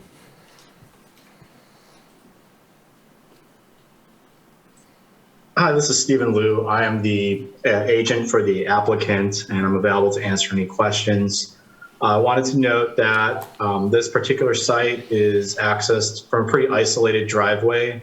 It's about 3,700 feet along Atoll Road from Atoll Camp Road, which leads up to the camp that where two members just spoke about. It's also the cultivation site is also in a valley that is separated by a substantially forested ridge between the project site as well as separating the project site from the camp site. So there really would not be any potential visual impact. There's also directly across from the access driveway is a permitted, existing permitted 1 acre, approximately 1 acre outdoor cultivation site. And so this particular project would be far more secluded, far more isolated, and not visible compared to an already approved project that's right along Atoll Road, the same distance away from the campsite. If there are any other, and the project also is proposing to utilize rainwater catchment and it will not be diverting from a spring. By catching water and applying it for an agricultural purpose on agricultural land, it will be a potential source of infiltration and water supply during the dry season rather than acting as a detriment. If there are any other questions, like I said, I'm available to provide feedback for the applicant. Thank you. All right. Anybody have a question? Since we have him here, is that a yes, Mike? Yes. Go ahead. Mr. Liu, what kind of greenhouses exactly are going to be used here? What are they made of, et cetera? They're going to be cold frame skinned greenhouses. It's outdoor cultivation, so there's no supplemental lighting proposed, just light deprivation techniques. So you're talking about like hoop houses, just plastic covered hoops? Can you hear me? Okay, sorry, wasn't sure if I was on. They would not be hoops. They would be steel cold frames with a plastic cover, correct? So there is no ventilation. It's just mainly to keep them hot and the best growing type of environment. Is that correct? Well, I'm not sure if the applicant is going to utilize ventilation. It's a new project site. This is new cultivation. And so they would most likely evaluate that. There is power on site if they did need to and eventually put in fans, but there would be a significant buffer. It is in a valley bottom. If I'm getting at the potential concern, if it's noise, they're at the bottom of this valley that's accessed by this driveway. And so it's sort of walled off from the rest of the surrounding area. in its own little pocket. So I don't believe noise would carry if there was noise. On top of that, there is a mitigation requirement to not exceed the 50 decibels and 100 feet. So it should not have any chance of impacting the camp from a noise perspective. Okay, thank you. That's what I wanted to make sure and get that out into the public there. Thank you. Okay. Next, oh, go ahead. I have a question, Mr. Ford. One of the questions of the public was, who would they go to if there was an issue? Yeah, thank you, Commissioner O'Neill. The resource to call is the Planning and Building Department. And we have a team of people that do post-approval monitoring and do inspections. And so if there were a problem with the permit and we were to get a call on that, we would go out and investigate that and then respond appropriately. All right, thank you. Oh, go ahead, Melanie.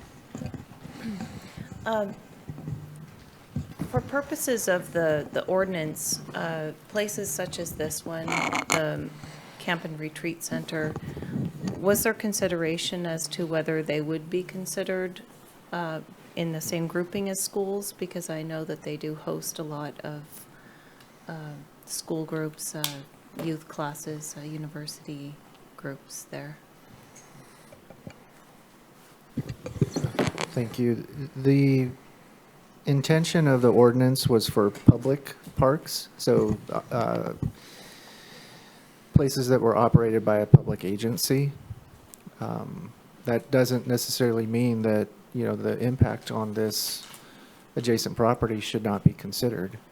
Just that that specific section of the ordinance would not apply here. Just looking at the aerial imagery, and again, if it were a public park, it would be a 600-foot setback. Looking at the imagery here, it looks like there's about a 450-foot buffer of fairly heavily timbered area between this Mattole Camp property and the open area that would host the cultivation operation. So I think that was part of the analysis, is that there is a buffer there to help and hopefully prevent all of those impacts that you know may be concerning to that property owner. Thank you, that's helpful. And would it be feasible to require the 600-foot that we would normally require for a school, let's say? If you give me a second, I'll look at the site plan, and maybe Mr. Mack would be able to answer that, but it seems to me like that may very well be. While you guys look at that, we have another hand up, so we'll just keep taking public and then come back around to that. So 7108, go ahead. Hi, thanks. Let me see. I have concerns about this. One of them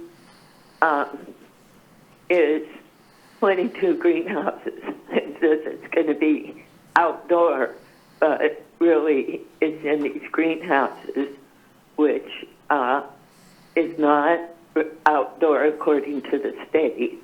When you do the light dab, the state considers that mixed light tier 1.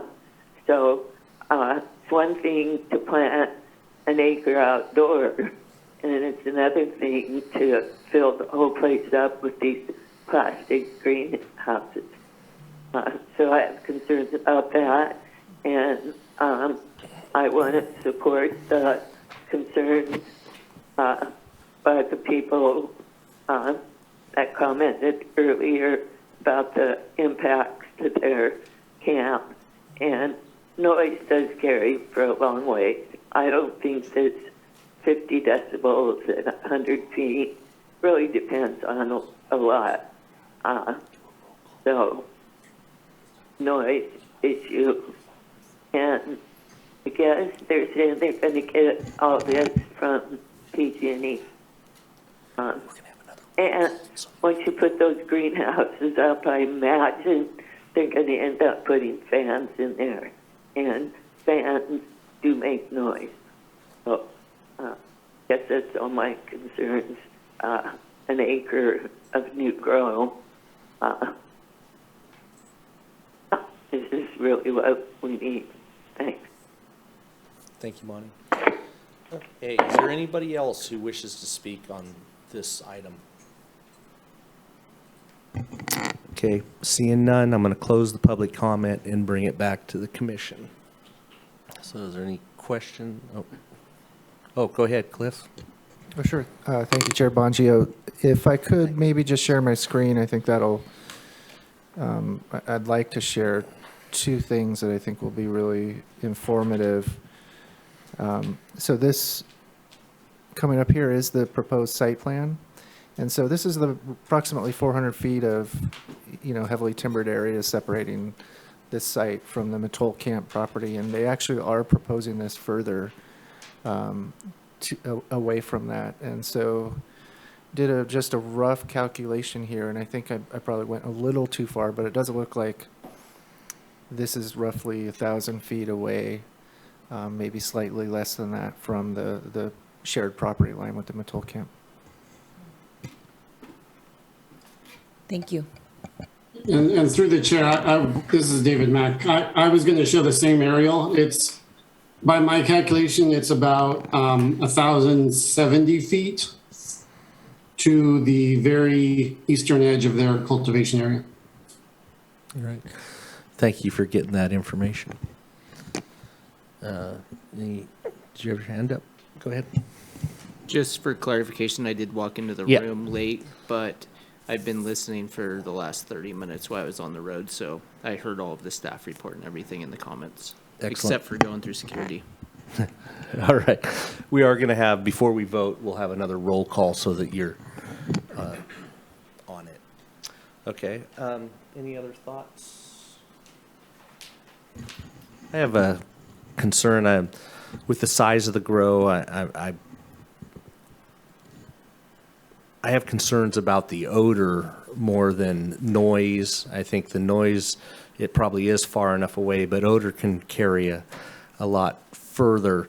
I think if we're going to have it in greenhouses, we should have some kind of odor control system on it. We did that on other projects. The one that comes to mind is the one at the top of Humboldt Hill. And I think we did it also in at Sun Valley. It seems like we did something on it that had odor control. It just seems to, if we're going to burden neighbors with that we should do the best we can to control it. So that's kind of a thought that I have there.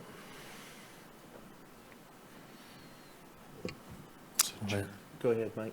So if I could ask then staff about the difference on odor via open land versus in these type of greenhouses that will be proposed to be used. Do we have any information about the differences that way? Go ahead and take a shot at that, and if Mr. Johnson wants to add in, certainly welcome that. Yeah. Typically, in community plan areas under 2.0, odor control would be normal and be expected. This is not within a community plan area.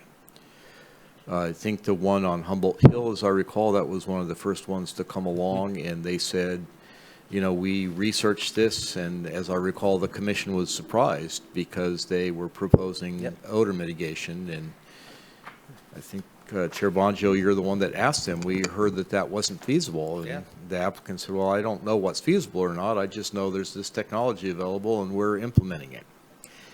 In that particular case, that was a 1.0 application, and that was also in very close proximity to residential neighborhoods.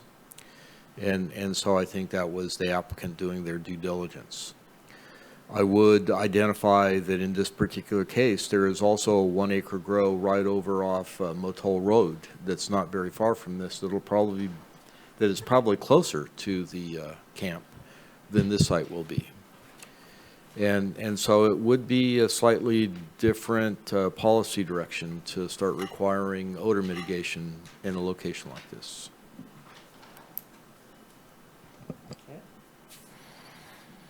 Any other thoughts, comments? Just, I think I was asking the question if the odor was more when it was concentrated in a greenhouse versus open. Do we have any information about the difference on that? We have no empirical studies on that. Okay, thank you.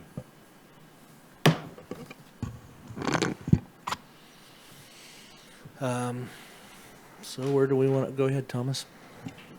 I'm trying to, I apologize. On my notes from my first reading of this, I have a energy question mark, no PG&E. So I guess when I read through this the first time, it was unclear. And then I'm reading in here that it's saying PG&E or Redwood Coast Energy Authority will provide electrical power, knowing that there's a backlog on electrical power.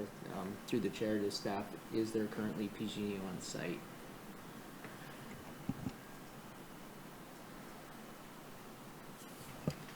Let us look at that real quick. David, did you have an answer to that one? It seems like you said something about energy in your presentation, so. Yeah, the application is proposing PG&E or Redwood Energy. They are including a backup generator, but I would defer to Steve and Lou. I don't think they plan on operating on generator until they have their sustainable power source, which is a condition of a 2.0 application. Okay. Stephen does have his hand up, and I'm willing, since he's the applicant or the agent, I'll let him. Go ahead, Stephen, if you can answer some of these questions. Sure, yeah, I just want to answer to clarify that. There is an existing barn with a PG&E power service to it, and so there is existing service to the site, and that's what will be utilized. There's no, it's not proposed to utilize a generator until a permitted structure with a PG&E service stamped by the county and connected with an approved building permit, approved electrical permit, and approved transfer switch to a backup generator is all done. So the generator would only be for backup, and power would be coming through PG&E or RCEA with the renewable energy rate. All right, thank you. Go ahead, Director. Yeah, I just want to confirm that this is a 2.0 application, does need to be a renewable source. So if they don't have sufficient capacity from PG&E, and they're not able to get both PG&E and the green energy program, that they will need to provide a renewable source on site. Otherwise, they will not be able to initiate anything that uses power. Okay, thank you. Thomas? My concerns are, that takes care of the concerns I had, so thank you for that clarification. Okay. Go ahead, Melon. What year was the pond estimate done?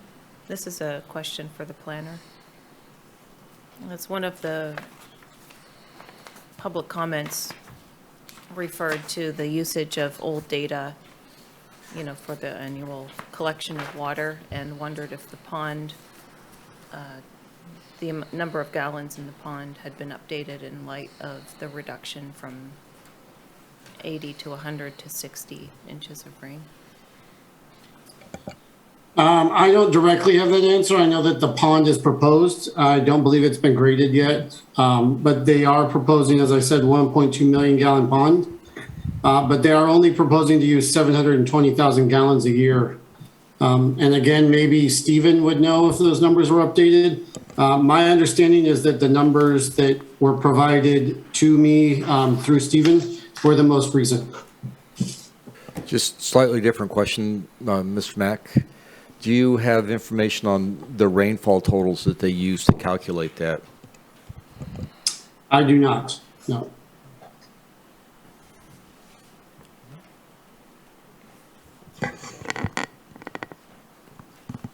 Any other questions? Thoughts?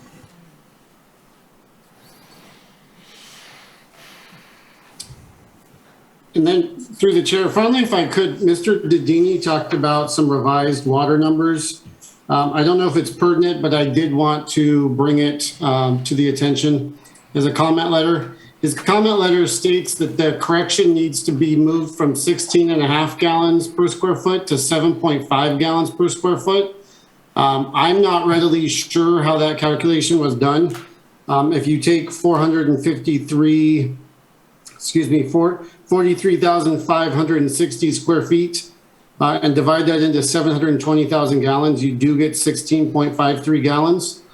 I think that using the higher gallon per square foot number is more conservative versus giving them a lower gallon per square foot. But I did want to bring that to the attention. I checked those numbers multiple times, and I'm not sure what the argument on the reduction per square foot would be. No. Okay. No, I'm not going to let the public back up. This is actually just, Sorry. it's the same question again. I'm just wondering, how the water estimation numbers that we have here were calculated, given that potentially old data was used and we're looking at 60 inches of rain a year versus 80 to 100, given the numbers that they used. And so there's that. I mean, I still don't feel that's really been addressed. But then I do have a question for staff. Have you been looking at the applications in light of that? So, for example, when you have plans for a pond of a certain size, are you using the most recent data in terms of how Actually, much? most ponds are designed to be less than half of the normal rainfall and are filled. We're not assuming that you have to get maximum rainfall every year in order to fill a pond. So usually when the civil engineer prepares their estimate, they're extremely conservative. I just am not finding the numbers here right now. Okay, thank you. I may ask, and I hate to do this, but Stephen Liu normally is very good about designing a pond and being pretty conservative about that. Maybe you would allow him to answer that question. He's still with us, and I would allow him as the applicant to do that. Stephen, if you want to answer that question, you can. Yeah, I'm pulling up the engineered plans right now to get a footprint on the pond and do a multiplier with the 60 inches that the commission is discussing. Okay, thank you. So the surface area of the pond is about 21,000, or this is the bottom of the pond, not even including the berm, is 21,900 square feet. This is being very conservative.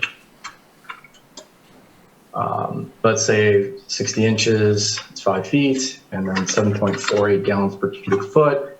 So with the assumed 60-inch rainfall, it gets us a total of 819,000 gallons. So even with this an assumption of the worst case scenario and only utilizing the smallest footprint of the pond, which is the inside of the berm, we're looking at still having sufficient capacity for the 720,000 gallons of water proposed for this operation. Hey, thank you.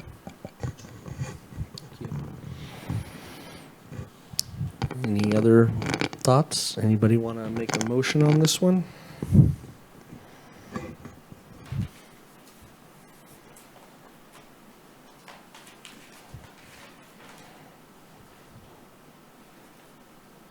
No?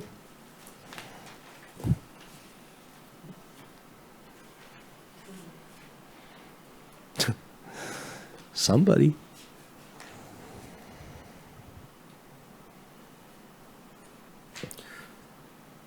Are there things, if I could, Yeah, are there things that the commission is struggling with that maybe we could answer questions about or research?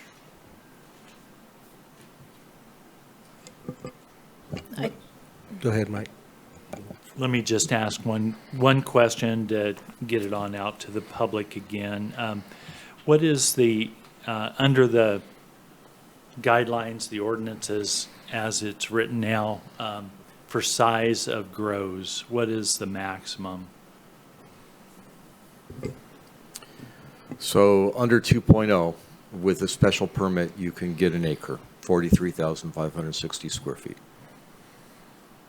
So this is the maximum right now? Correct. Okay. Yep.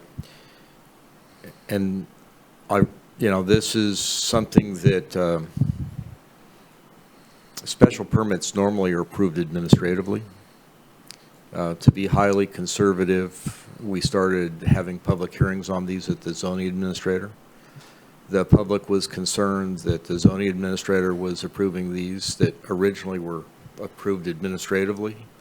And so we've started bringing these forward to the Planning Commission. And the way the regulatory structure is really set up is that these normally shouldn't be real complicated. Okay. Thank you. Thomas, go ahead.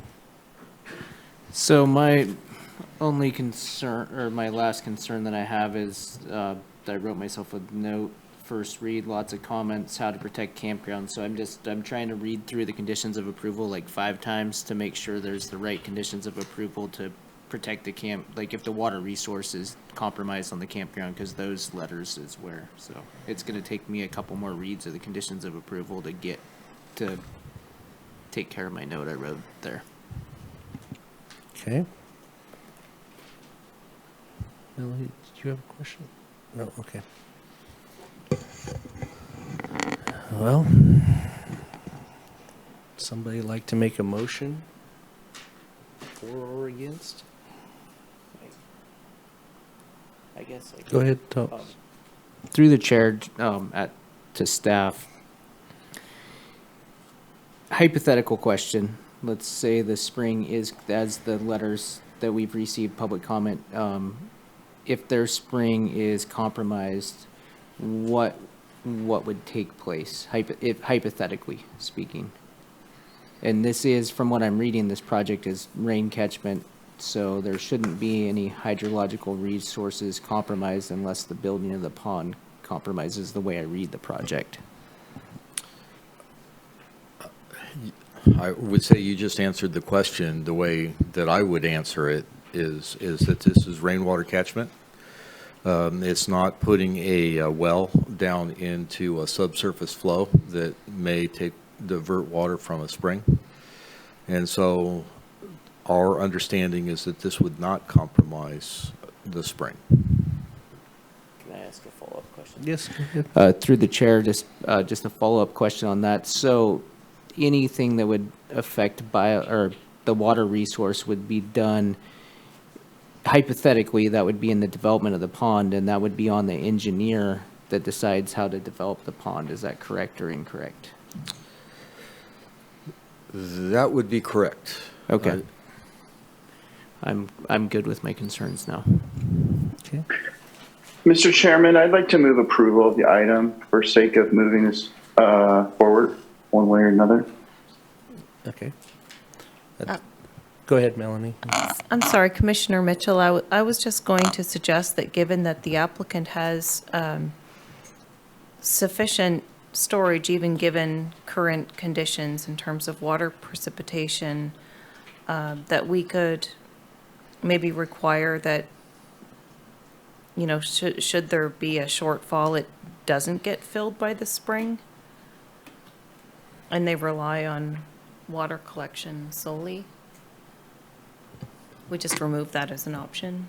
I mean, given that they already have adequate plans for stored water. So if this would help Commissioner McAvoy, we could add a condition that would simply say the sole source of water is rainwater catchment.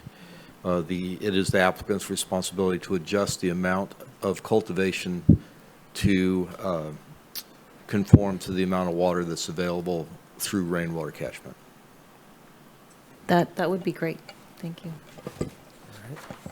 There is, through the chair, this is David McAvoy. There's also condition 19 which is proposed, which requires the applicant to install a water monitoring device on the well to ensure that no water is drawn for irrigation purposes. So in your debate, that's also available.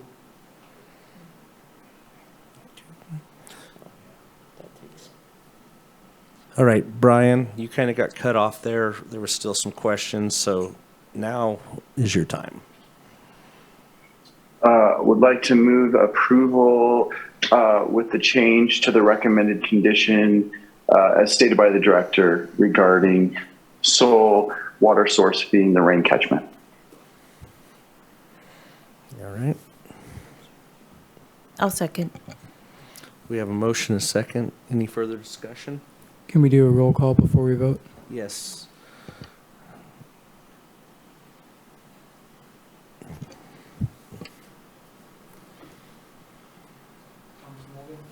Present. Thomas Mulder. Present. Alan Bongio. Present. Brian Mitchell. Present. Mike Newman. Here. Melanie McCaver. Here. And Peggy O'Neill. Here. Thank you, Tripp, for reminding me. I would have went past it.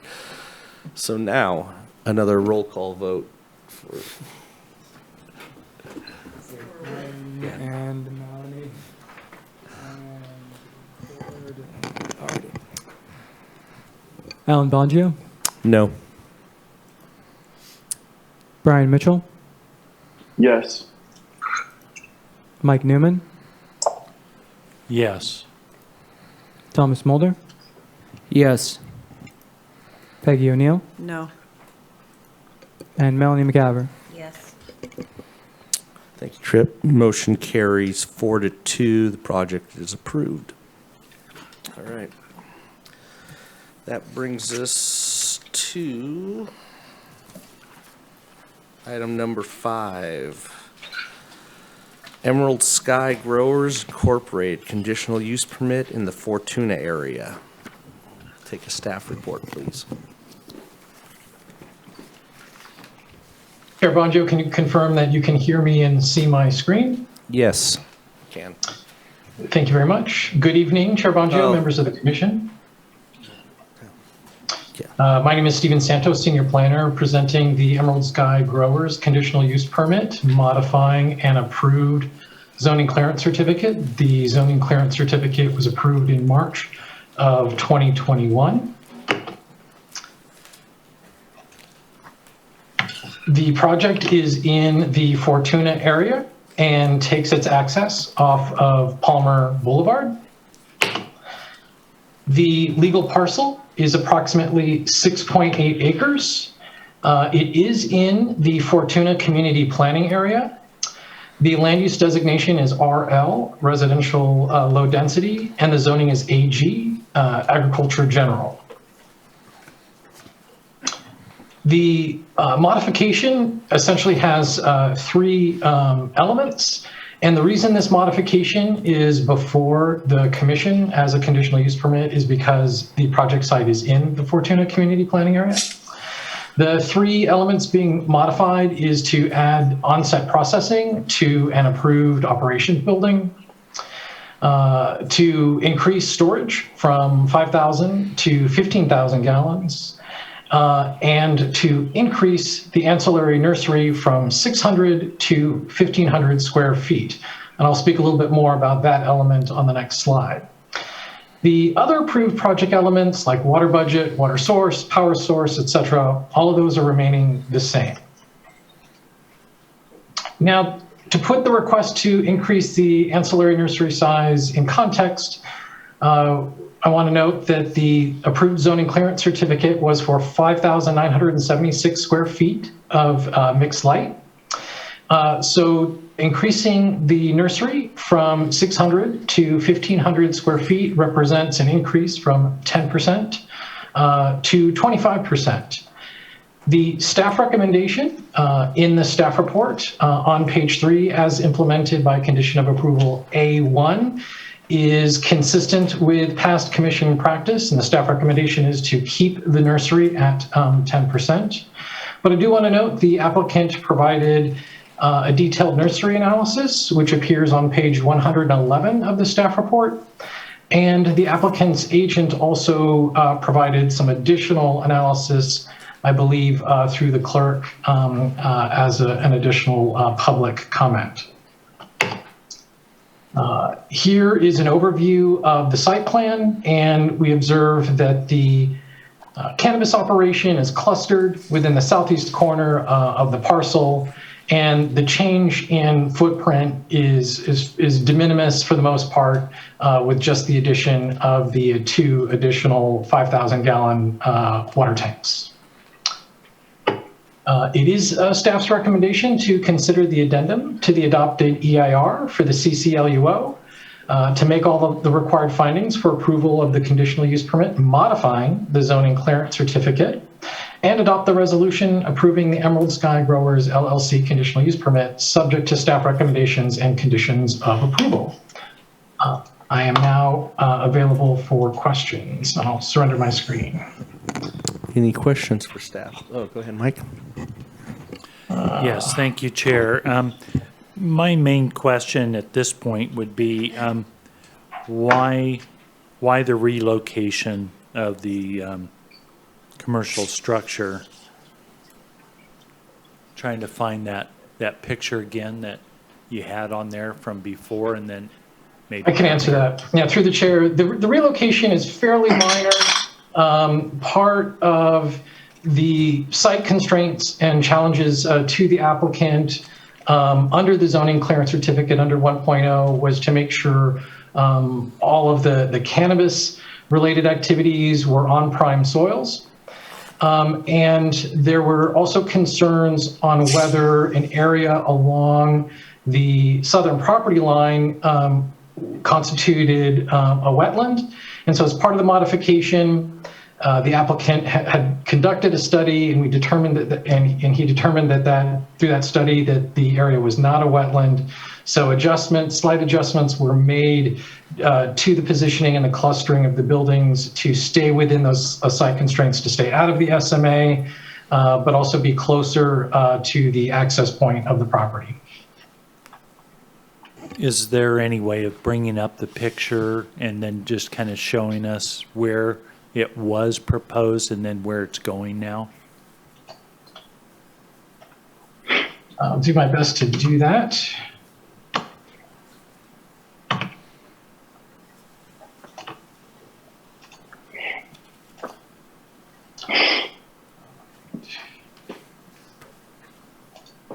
So the plot plan should be back on screen. Yes. And so I'll let the applicant correct me if I'm wrong, but the operations building was just slightly more to the north. And the original site plan also had these 2 greenhouses parallel to one another. But as more specific and detailed knowledge about the location of the streamside management area became known, some slight changes to the site plan was made, and so you see that slight change in the greenhouse orientation. They're no longer parallel with each other, which also necessitated a slight change in the operations building location, but still remaining on this pink area, which is the prime soils. And does that bring any of those buildings closer to any of the parameters that are necessary for setbacks and whatever else might be required? All of this, yes, sorry about that. Through the chair, yes, all the setbacks are still made. The dashed line around the perimeter of the project is a 30-foot setback, and we observe that all the buildings meet that setback. And then the dashed blue line represents the setback for the streamside management area. And this really kind of shows the challenges for this project and the applicant with all of these site constraints. And so this reconfiguration was just to ensure that we meet all those setbacks and accommodate all of those constraints. All right, thank you.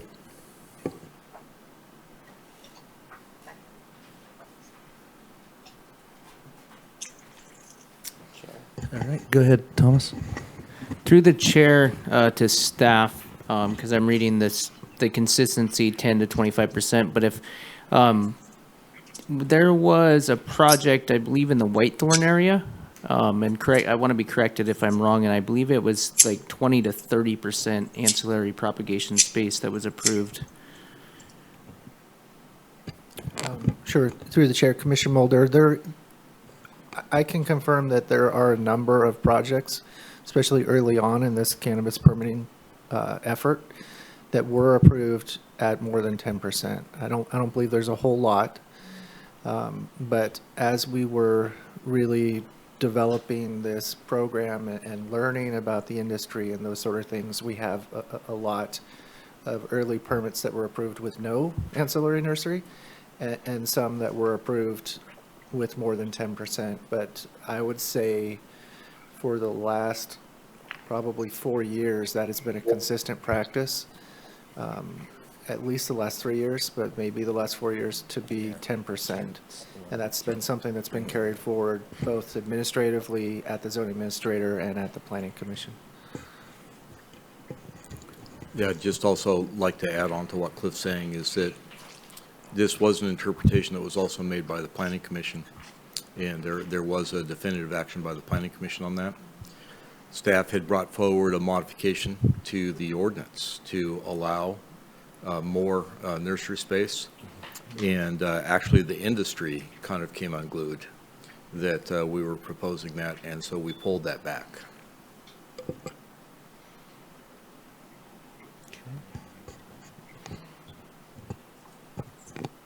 All right.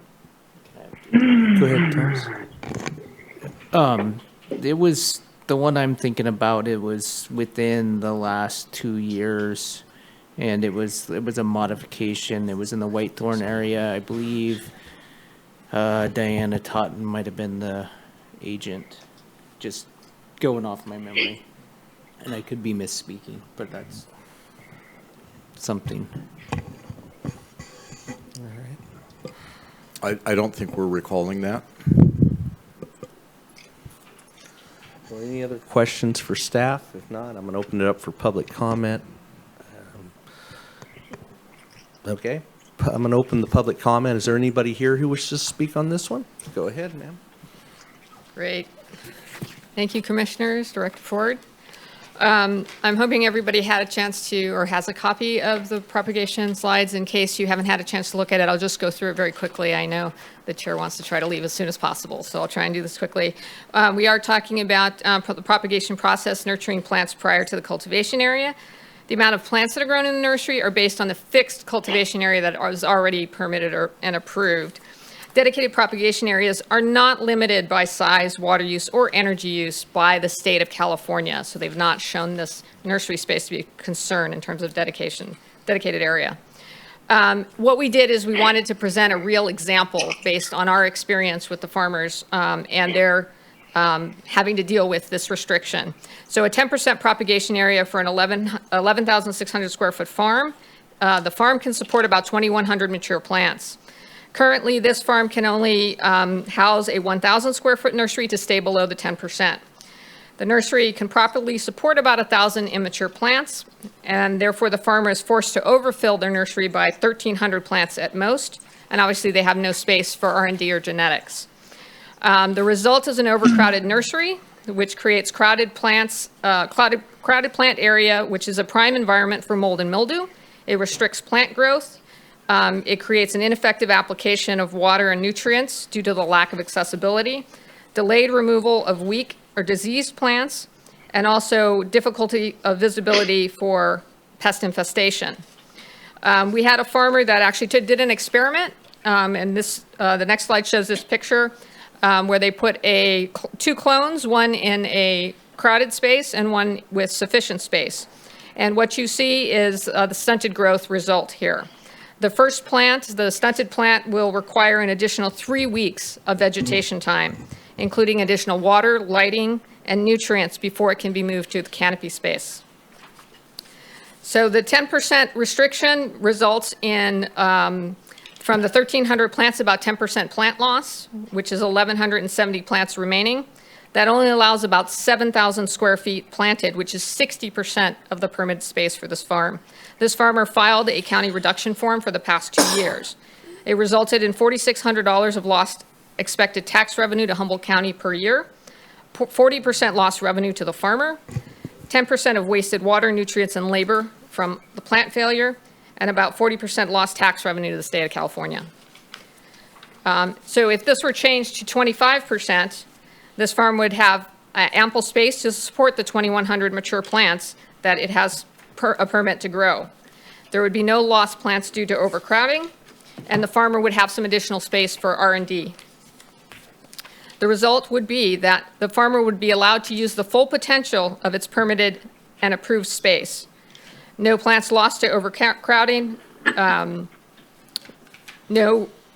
reduced overhead because of a shorter vegetation time, no reduction required for the county, which means the full expected tax revenue and the full revenue potential to the farmer themselves. So this is something to take into consideration as you look at this policy moving forward. For this particular farm, there's actually no CEQA impact because the farmer is using some additional water conservation technology, so their water budget doesn't change. They're using PG&E, they'll be part of the repower source, so they'll be on alternative energy. Also, they were approved for 4 or 5 cycles during the year, and so the additional nursery space, as well as the space for R&D and genetics, is required for this farm to be successful. And I'm here to answer questions. I believe also the farmer is on the phone. Unfortunately, he couldn't attend today, but he is on the call. If you have questions, we're happy to answer them. All right. Any questions for the consultant? Can I ask a question? Yes. Go ahead, Thomas. Through the chair, I'm reading in here pages about 112, and it's the way I'm understanding what I'm reading, and I just want to make sure I'm correct, is that this cultivator is hoping to be able to breed and also try out different cultivars on their site. Is that correct or incorrect? Yes. Yes, and if you look at the map, it shows a designated R&D area in the building. There's a building floor plan on the map. Okay, thank you. Any other questions? All right, thank you. Thank you.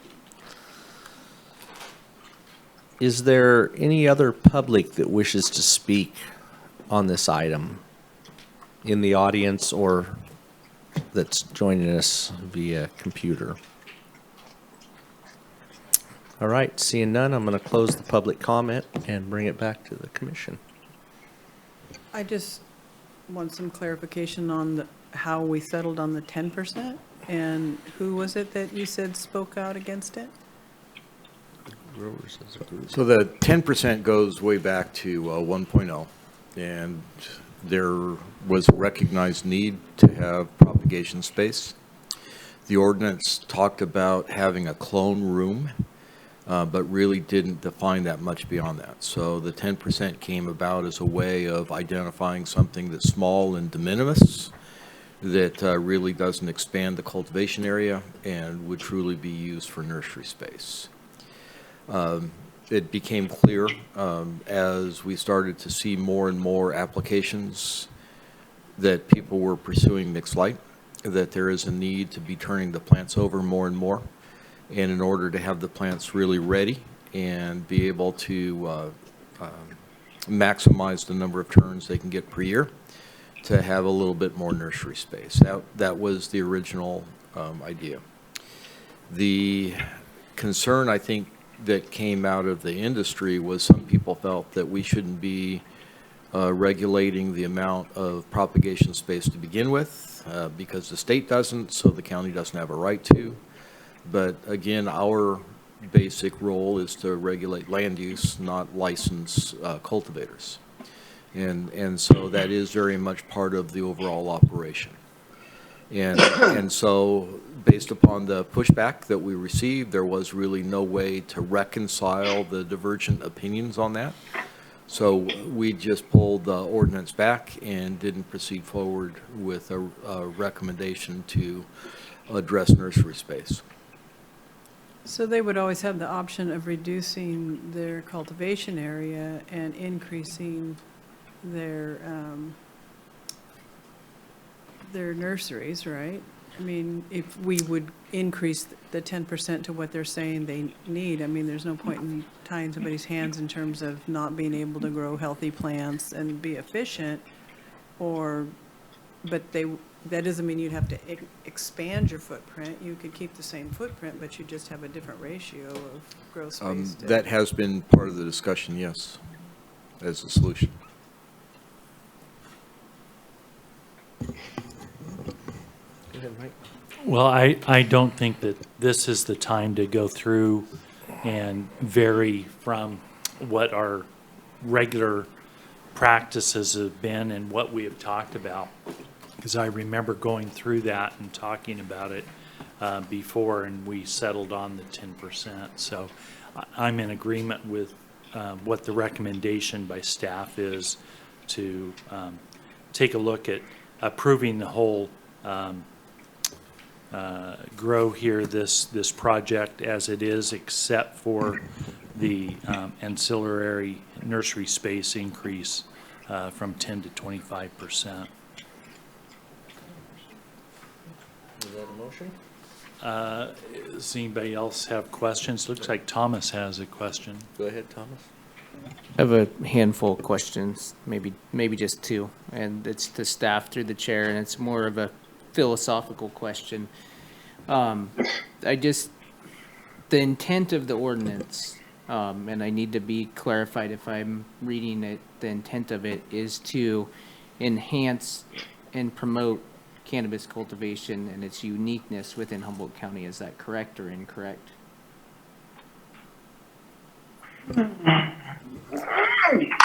I think I'll say correct. The reason I asked that question is because I'm reading a very detailed report and hearing testimony of the need to have their own genetics. I know many cultivators, this is just me kind of speaking out, I know many cultivators that would not still be in operation today if they didn't have that ability to breed and cultivate their own genetics that work best for their own microclimates.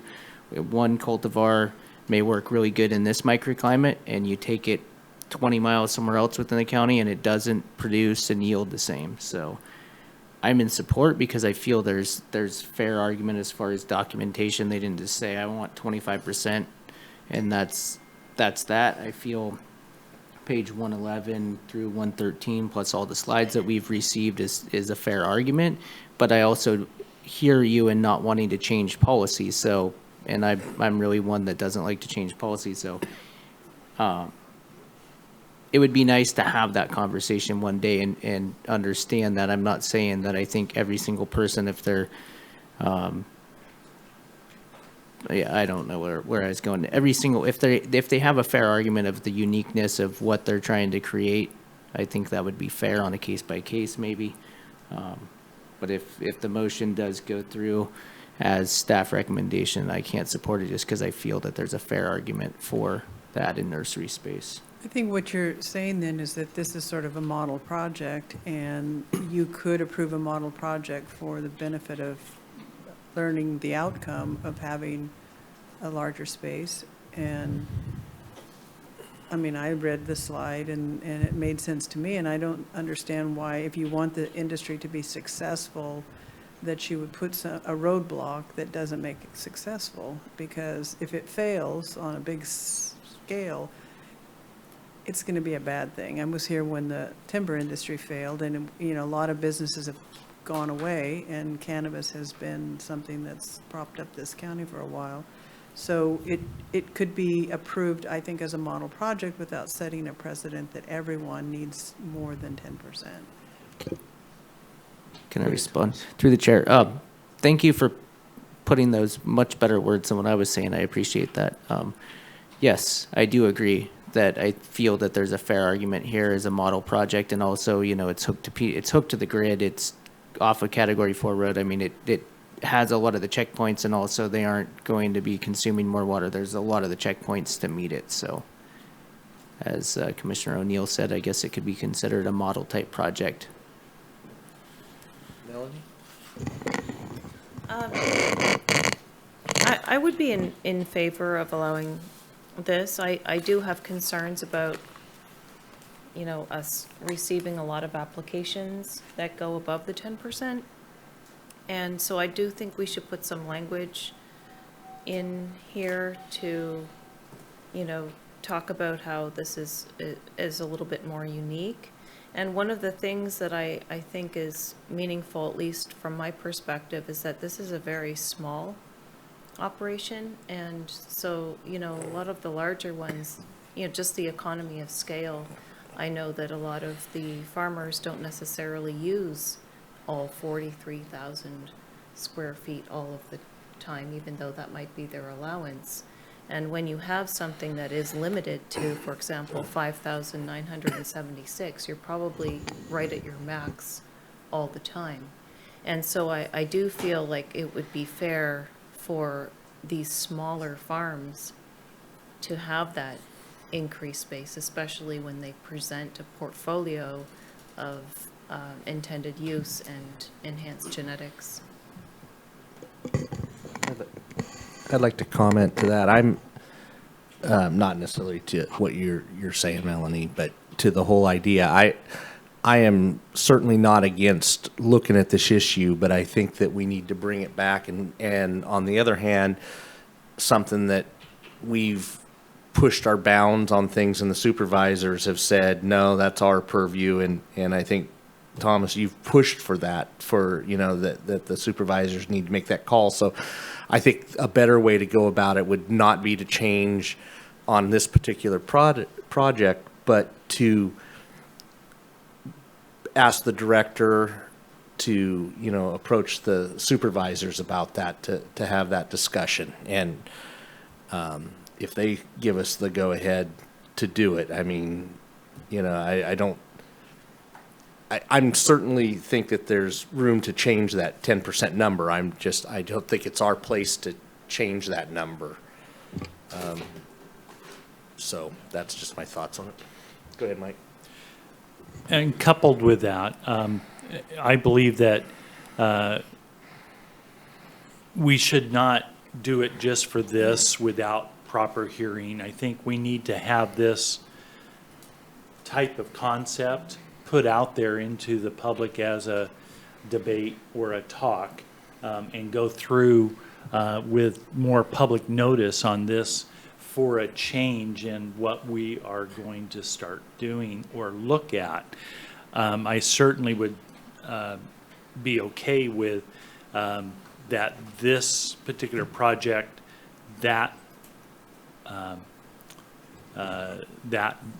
not being approved, about the expansion being brought back possibly in the future, if we were to decide in the future that it would be okay to expand on the nursery space when proper conditions are met. Are you asking to agendize a discussion, or did you want Director Ford? Well, I would like to see that agendized as well, or a message sent to the supervisors. And personally, I'm okay with approving this one with the request that it go to the supervisors for them to review, because we would like to have an adjustment made in terms of looking at small farms that are, you know, invested in genetics, and looking at increasing propagation space for farms under, let's say, 8,000 square feet. I'm also okay if it's, you know, the majority to ask to have this brought back, ask the applicant to bring it back after, you know, that request is made to the supervisors. I could go, you know, either way on that aspect of it. Okay, Thomas, go ahead. That's a good idea. And I totally agree with all the policy things and stuff like that. I have seen some over 10%. That's why, and Commissioner O'Neill was talking about a model project, or maybe consider it a pilot project. This question is through the chair to staff. Would it be possible to potentially add a condition of approval that it would, the increase of nursery space could be a conditional, like a conditional approval, and a caveat if the ordinance as far as nursery space language is brought before the commission and at a later date reduced to 10% threshold, then that nursery space would then be reduced? Because I know it was brought up to be 25% potentially, but I'm trying to think of some sort of a pilot type project and put in language so if a ordinance is changed later, then that entitlement is goes away. Through Chair. Yes. So what I'm understanding you to ask is that you would approve the applicant's request with the caveat that if the board acted to reduce that and set a hard stipulation of 10%, that this would need to maintain that. Yes, so then I feel if we did something that way, it wouldn't be changing policy, so it would be leaving it open, so if policy was set. What if, looking at it from a slightly different angle, the commission was to approve it as recommended by staff with a condition that if the policy is to change in the future, this project is able to take advantage of that without a modification to the permit? I like that one better because it goes along the lines of not changing policy. Thank you for that.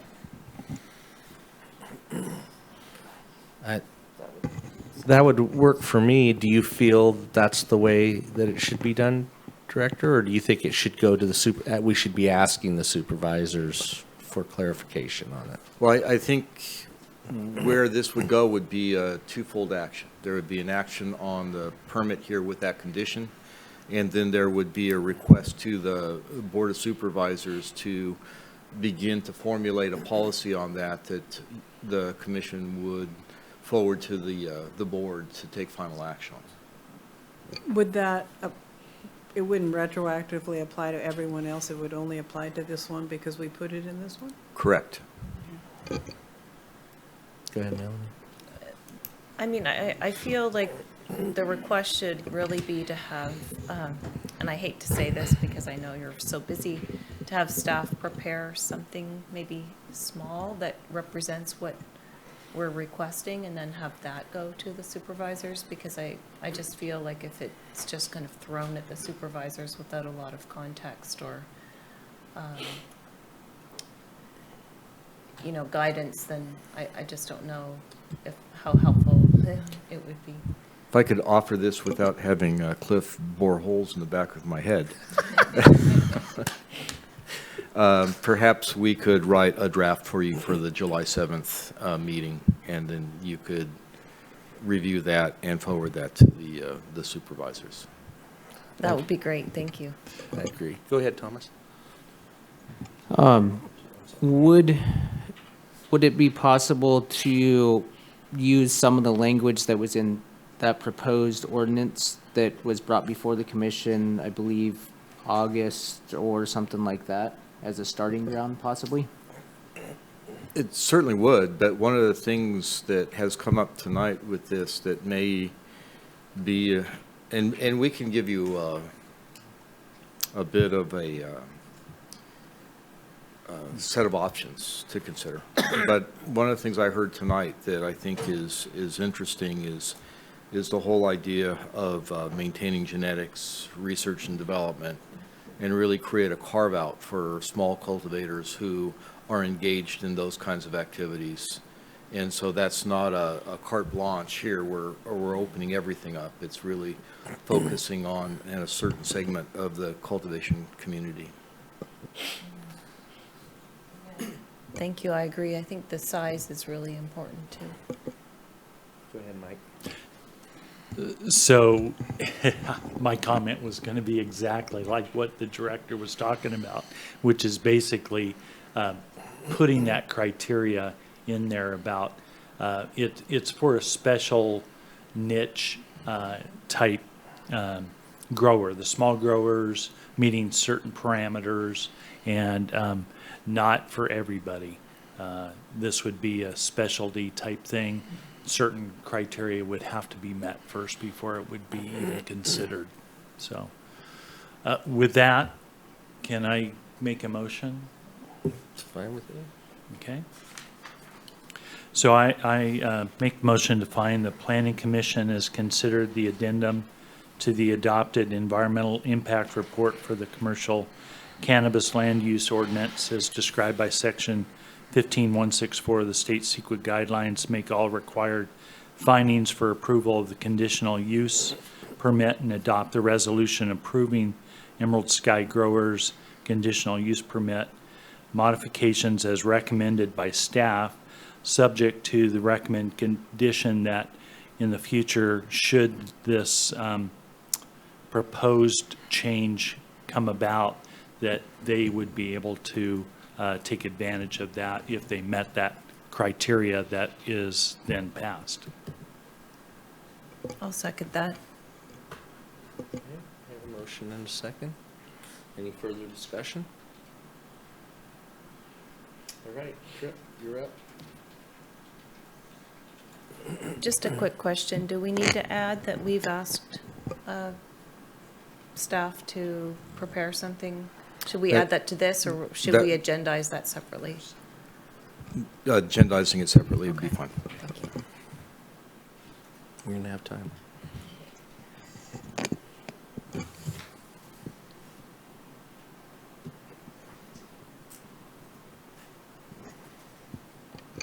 Alan Bongio, Yes.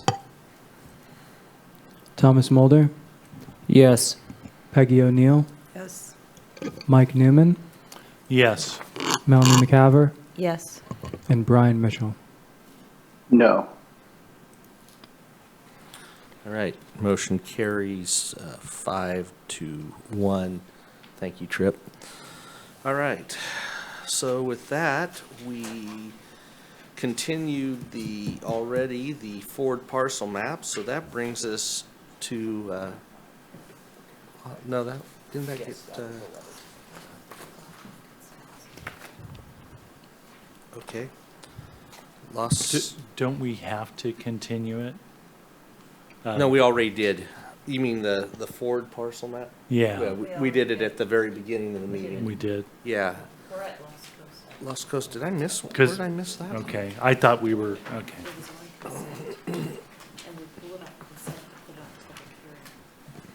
Okay, so, thank you. Yeah, that's a good point. Somebody's on top of it more than me. I apologize. So that brings us to item number 5, Lost Coast Elixirs LLC conditional use permit in the Bryceland area. It's not even like, I thought you approved everything. Right. Good evening, Commissioners. Thanks. Just a second.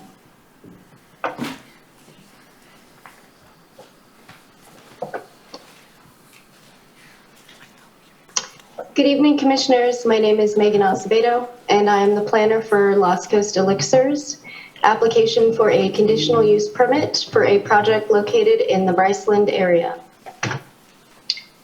Here is an aerial image of the project location and its proximity to Bryceland. The project is located west of Bryceland and is accessed by Eubanks Road from county-maintained Eddersburg Honeydew Road, from county-maintained Bryceland Thorn Road. A road evaluation report form was submitted by the applicant for the 2 miles of private road Eubanks Road, which included photos and a route map, and designating it as being developed to the equivalent of a Category 4 road standard.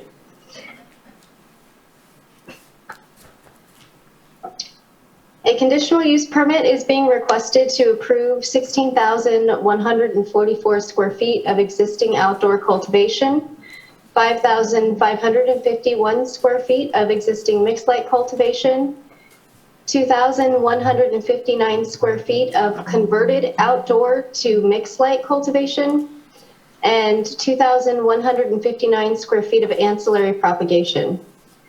The site was found to have 22,514 square feet of pre-existing outdoor and 5,551 square feet of pre-existing mixed light, for a total of 28,065 square feet of pre-existing cultivation on the site. With the transition of some pre-existing outdoor to mixed light cultivation, and ancillary propagation areas. The total proposed cultivation would be 26,600 square feet, which is 1,465 square feet less than what was found to be pre-existing on site. The applicant has demonstrated that no increase in power or water resources will result with the transition of outdoor cultivation to mixed light. Water is sourced by a permitted well, and the applicant obtained a well assessment report by a licensed engineer supporting the continued use of the well. Annual water usage is estimated at 383,472 gallons, which is 14.4 gallons per square foot per year. There is a total of 411,500 gallons of existing water storage on site, and the applicant plans to add rain catchment features to collect up to 20,000 gallons of rainwater per year. Power is sourced by 2 diesel generators, and the applicant is conditioned to transition to full renewable energy source by 2026. Drying and curing occurs on-site, and trimming will occur off-site at a licensed processing facility, and 3 to 10 employees will be used for cultivation activities. The project is conditioned to address the following items of non-compliance for the project site. The applicant shall permit all structures associated to cannabis, the existing solar system, and all historic grading conducted for cannabis cultivation. The applicant shall designate a minimum of 2,500 gallons of water storage for fire suppression, and shall obtain a restocking plan prepared by a registered professional forester to address the restocking of 1.01 acres of post-2016 conversion of timberland on site. The applicant shall not have shared water lines used for irrigation and domestic water sources and storage, and shall disconnect the existing water lines to be separated for irrigation from domestic. The applicant shall show compliance with corrective items 7 and 9 of the violation letter issued by CDFW, and shall comply with the final amended streambed alteration agreement approved by CDFW. The applicant shall adhere to generator noise restrictions and international dark sky standards. The applicant shall correct and address several violations that were seen during a site inspection conducted by the Planning Division, including leaking water tanks, an untreated slash pile, exposed electrical, improper storage of fuel and solid waste, stringed lights within outdoor hoop houses, and an uncontained soil pile on site.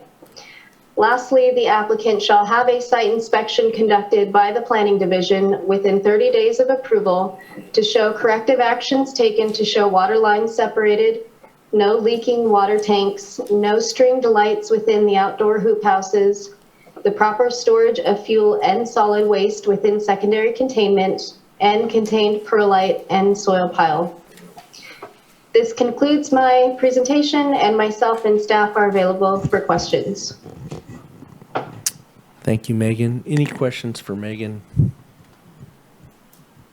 Okay, seeing none. We'll open it up for public comment then.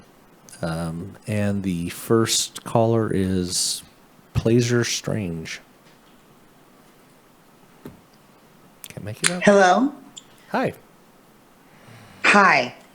I am a resident out Eubanks Road, and I would hope that you would not approve something when there is already, that is a lot to consider with the neighbors. The roads are not properly taken care of. They're not properly graded. They are not wide enough for emergency access vehicles.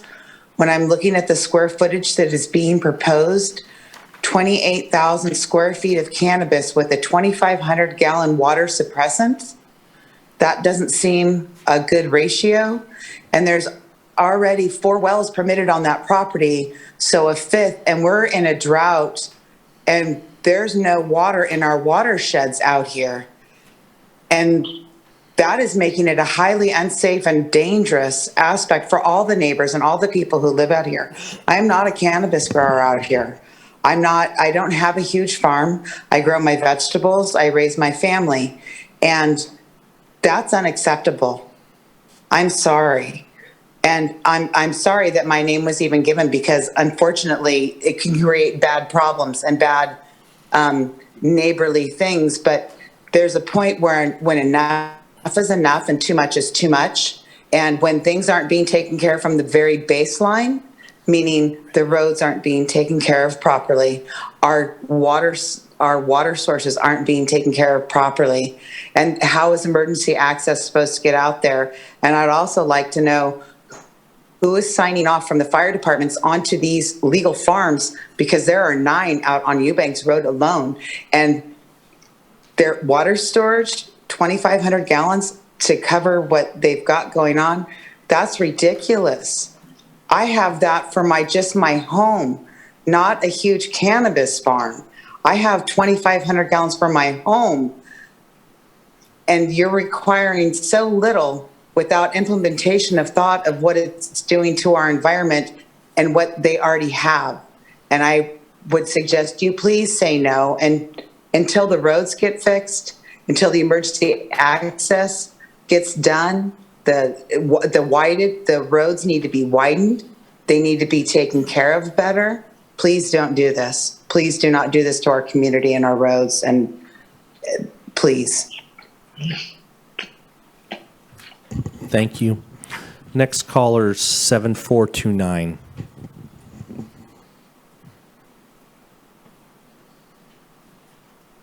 Good evening. This is Roby Tenorio, and the first thing I want to say is that this item was on consent, and that is shocking in itself. There's been so many violations on this property. They had what they called full sun outdoor with plastic over it with lights in it.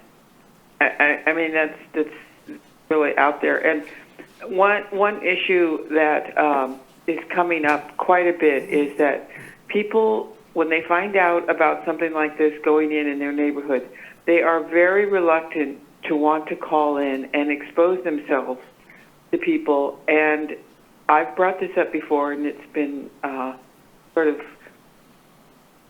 brushed aside, but it is true. And there are people who don't want these types of enlargements, and to have this rationalization that you're going to go save water and power by converting some outdoor to mixed light doesn't quite make sense. Since 2016, they've drilled 4 wells. Eubanks Creek crosses this property and drains directly into the Mattole River. The whole area is very impacted, and Eubanks Creek is a fish-bearing stream. So drilling well after well must imply that there is a water issue. He has been cited for trucking water. I don't know that there was any repercussions from that. It just feels that everyone, of course, deserves a second chance, but there's been problem after problem with this particular application. And the issue of the roads, where there's so many farms on one road, and we're being told that it has all been analyzed and it's okay. These are very dangerous situations to be putting people in. And what the caller brought up about the fire departments are put in the same position as the neighbors. All they have to do is sign off and say they know that farm is there. They are not approving it or saying that it is a safe place. And they are very compromised to have to speak out in any way. The fire departments are all volunteer out here, and we depend on the cooperation of everybody. So no one wants to alienate somebody. The timber that is supposed to be dealt with, that was cut since 2016 and converted without permits. There's been a succession of violations that CDFW has commented on. Let's see, there's photos of outdoor, of the lights. There was an inspection where when they arrived, the lights were on. CDFA, CDFW. Your and time's code up, enforcement. Roby. I'm sorry. Thank Okay, you. thank you. I'm just trying to be fair to everybody. Next caller, Kim Kemp.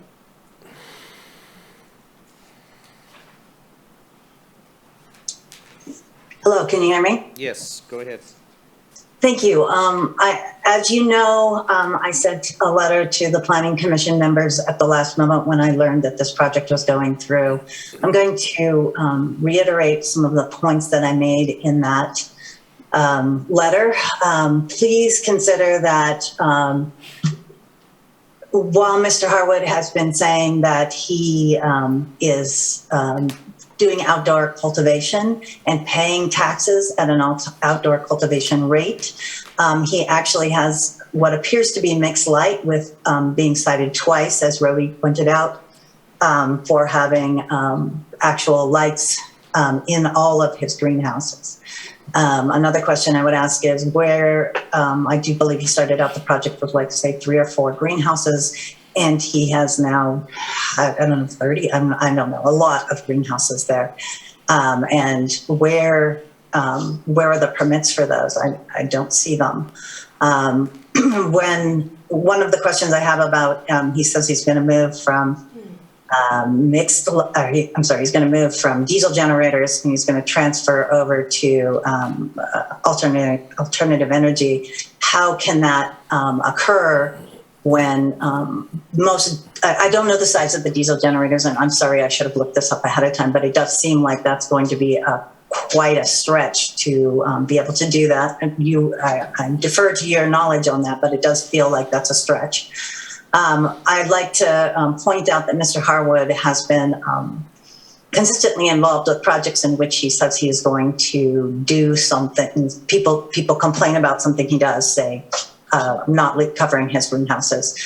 He tells people he will cover his greenhouses, and then maybe for a couple days he does, and then he doesn't again. He consistently says he'll fix problems and does not fix problems, and I know that because he was a neighbor of ours, and although we are very pro-cannabis, we are in the permit process ourselves, we eventually complained, and along with 16 of our neighbors, about another property that he had sold. And at that time, I do believe that it was spoken of like the person who had caused all these problems that caused the Perry place in Salmon Creek to not be approved, that the person ahead of them, the owner that was ahead of them, was criminally irresponsible. And Thomas Harwood is that owner.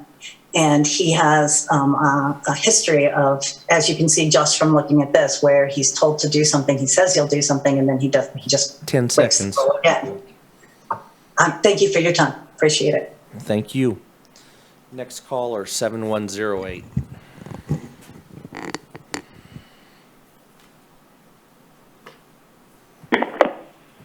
Thank you. I'm also very concerned, well, first of all, that this was on the consent agenda. That's pretty wild, especially when reading through. I know there's a whole lot to read through in the staff report, but there's one page. It just goes down with all these violations. It's like repetitive. And then saying, yeah, this is going to get fixed, and then they come back, and it's still happening. And but they talk about removing lighting from outdoor greenhouses. Those are your light depth outdoor greenhouses that I have concerns that there's a whole lot more of those out there parading as light depth, but in fact they're mixed light. And apparently that's what this person was doing. I question whether there was any consequence at all. Also, it talks about saying that they've gotten trucked water. It's like there's violation with having your lights in your outdoor greenhouses, not covering, doing the night sky stuff, bringing in trucked water. It's having 4 wells, but you're only going to use, these, look like there was a lot of trash. Anyway, it just sounds like trusting that this person, after had such a long record of not complying with the provisions that he agrees to comply with. So please do the right thing, protect the environment in the neighborhood. Thank you. Thank you. Is there anybody else who wishes to speak on this item?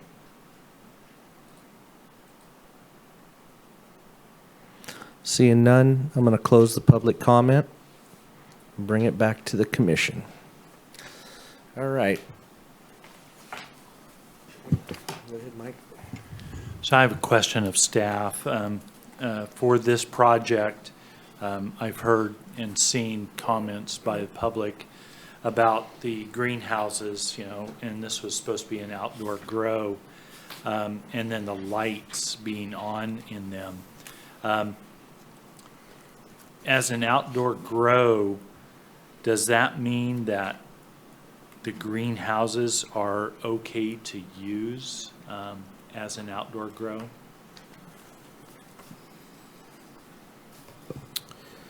So one of the things that we often see and is that outdoor can be done within a greenhouse. And so we have seen many sites that have continued to be outdoor and have installed greenhouses. What about the lights inside? So the lights inside, I'm not entirely certain about what all violations are being referred to here. One of the ones that I'm most familiar with was one of our code enforcement officers was out on an inspection of this site with CDFA at the time. And at that time, there were not greenhouses, but there were string lights out over the cultivation area.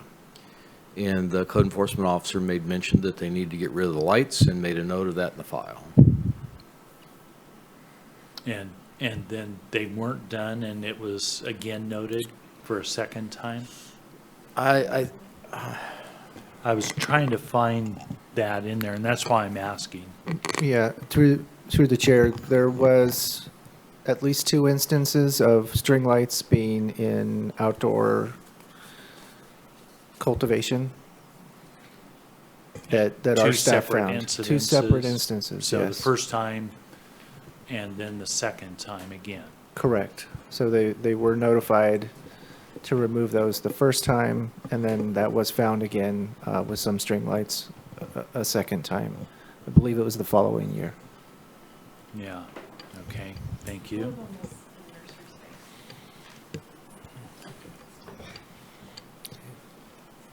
Go ahead, Thomas. I just saw someone walk up as. I'm the agent on the permit. The owner's here too. So if you have Okay. questions. If you want to speak up. I was just stating that Nice. there were 2 incidents with the string lights. One of them occurred in the nursery space, and one of them occurred in a hoop house. Both spaces were non-operational at the time, and we removed the lights within 24 hours and provided photo evidence of it in both situations. Can I, hi, I'm Thomas Harwood. How's it going? I wanted to talk about the water deliveries. So last year was pretty dry season. My insurance company and recommendation of the local fire department had asked me to put in some tanks out with 2-inch fittings on them and keep them full. So we, brought water in, kept the water tanks full.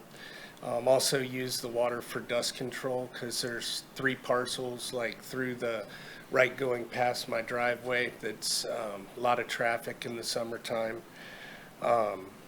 The garbage in the in the picture that they have there next to the dump trailer, that's not garbage. Those are actually soft plant containers that I would just, when I got done reusing them, I'd wash them out, put them into the bags. So, you know, each bag might have a 10 gallon, a 7 gallon, a 20 gallon. So that's actually not garbage. It's soft pots in there. All the diesel tanks are all in containment. I've got 3,000 gallon diesel tanks. They're all underneath covers. They're all inside of a diesel containment pan. All the generators are actually sitting on top of diesel containment pans. I've got 20,000 gallons of fire storage, and let me see here. What was some of the other stuff I wrote down here? Oh, the CDFW problems that was like back in 2018 is when I got my initial inspection. I've been going through the process here for 7 years now, so about 2 years into the permitting process. On the initial CDF inspection, they came out, they hiked like every single creek on the entire property.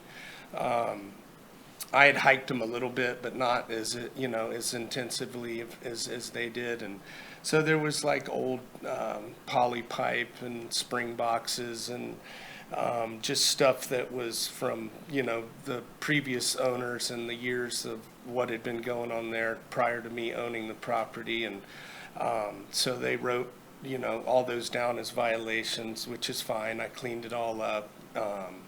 The driveway had like some sediment going down the side of the driveways, and so they required me to put in like 4 culverts. We put all those culverts in. There was an old soil pile that was like down on one of the lower roads. I got notice of violation for that. They required me to move all the old soil, which again was there previously, and I moved all that out of there. The soil pile that's there now is very well contained. It's got two hay bales high all the way around it. And then in the front, right now they don't have the wattles, but as soon as the rainy season starts, I put wattles around it and plastic over top of it. Let's see here. I think that's about it. But if you guys have any other questions about the... Yes. What's the story on the 4 wells that you brought up? So, the first time I drilled the wells, I had one well driller come out. He pulled 3 permits. He came in there, drilled. I don't want to, pass any blame, but basically, he said, this isn't a good well, wanted to drill in a different spot. This isn't a good well, wanted to drill in a different spot. Next thing you know, I was, ended up with 3 wells that were not subpar at best, And then last year, I hired another well driller. He came up and got a very good well. So then that's the one we actually put on the operations plan. So what's the status of the other 3? The other 3 are just for domestic use. So you have 4 active wells? I have 4 active wells, but I only use 1. What was the gallons per minute on all of them?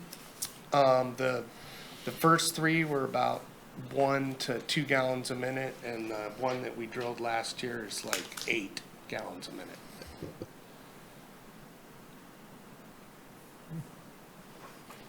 Any other questions for the applicant?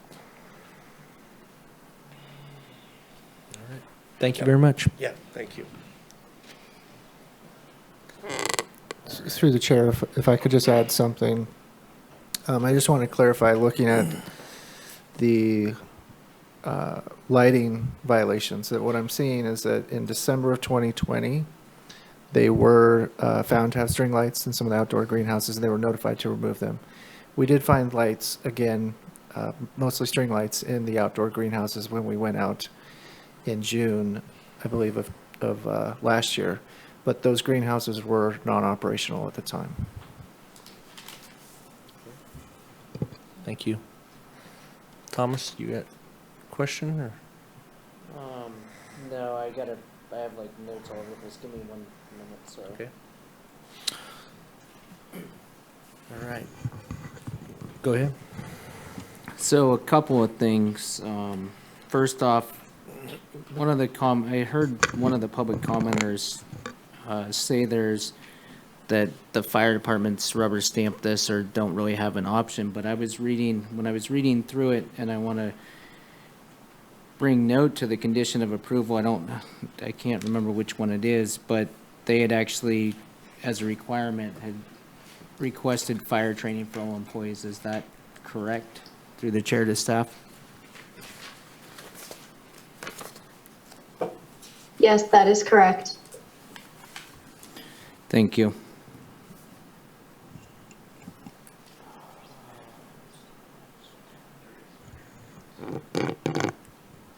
Do you have more questions, Thomas, or? Yes. Okay.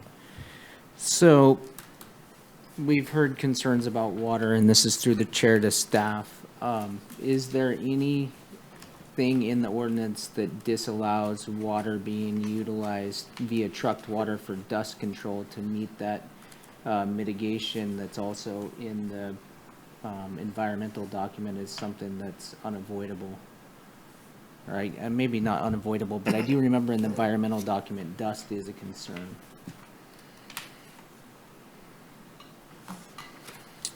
I would say that's a bit of a gray area. I could look at the language again, but I do not believe that the ordinance calls out anything other than cultivation and trucked water.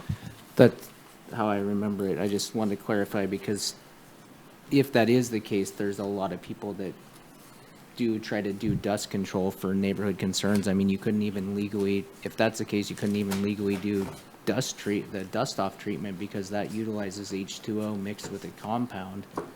So then that would be good. If we aren't allowed to do that as an industry, it'd be good for everyone to know that. Yep.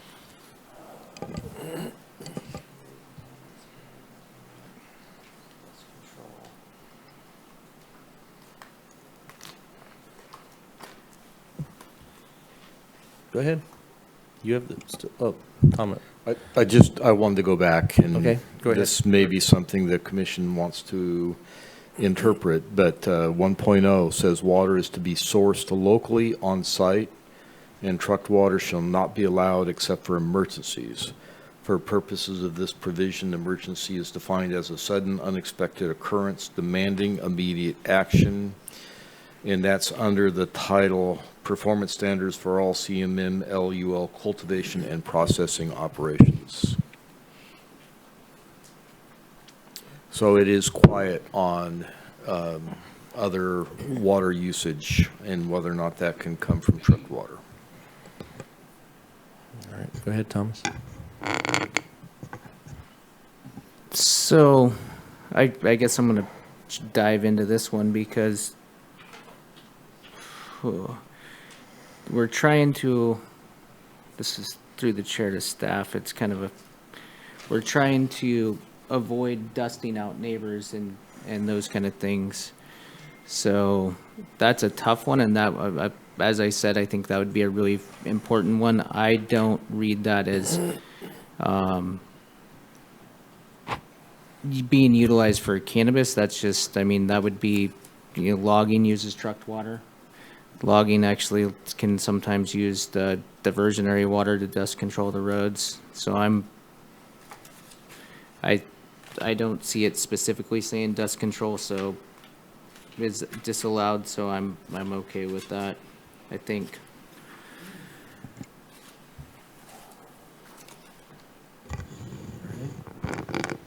Any other thoughts?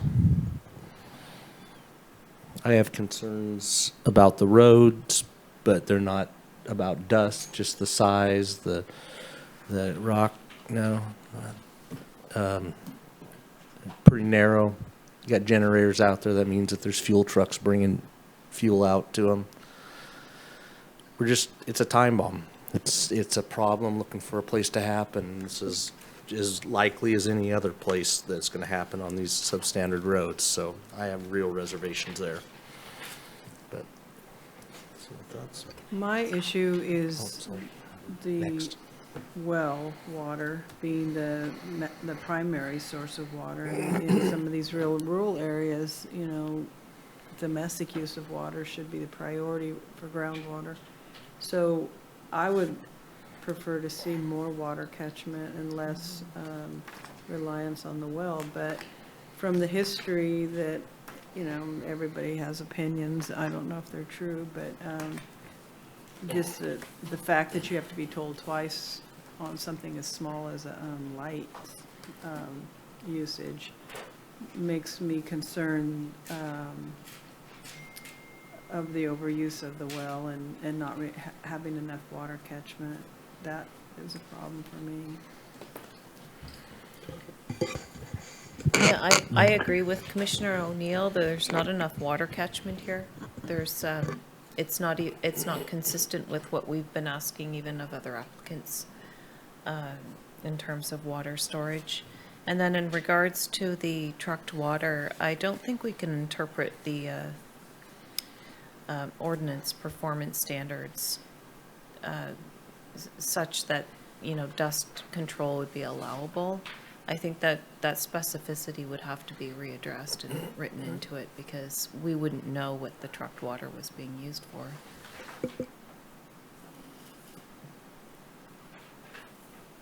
Thomas, you have another question? I'm going to pass if someone else has questions and then come back to me. Because I feel like I've asked too many questions already. I don't want to overtalk. That was the time.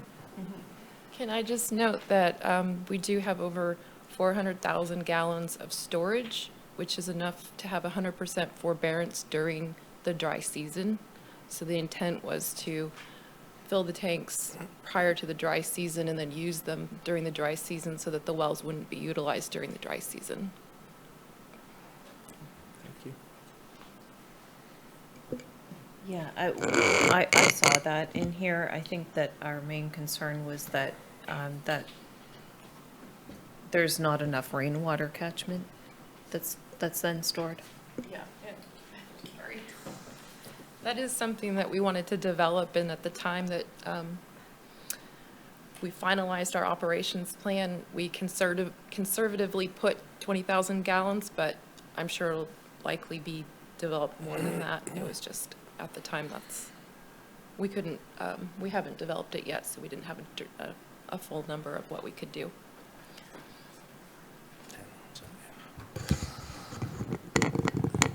Go ahead. You were ready to talk. I wasn't, no, Oh. I wasn't going to say. I thought you had questions, so I always try to No. defer to you. No. Because I feel like a lot of times you wait till the very end. I tend to. So I do hear some of the concerns about roads, but I heard one of the public commenters say there is 9 cannabis farms on this Eubanks Road, and if memory serves right, I swear there was a project 2 to 3 months ago we approved on this same road. Just so through the chair to staff, is that correct that we recently, I don't want to, the last name I want to say was maybe Staffseline or something like that. It was a project with the Outback generator concern. There are some approved cannabis sites off of this road, and my recollection is similar to yours. We can try to dig into it a little bit more here. I guess I should have been more direct with my question, and I apologize through the chair. So what I heard you say is there are projects on utilizing the same road that have already been approved either via the zoning administrator or the planning commissioner. Is that correct or incorrect? I believe that's correct. I'm just going to verify this. I just want to make sure that.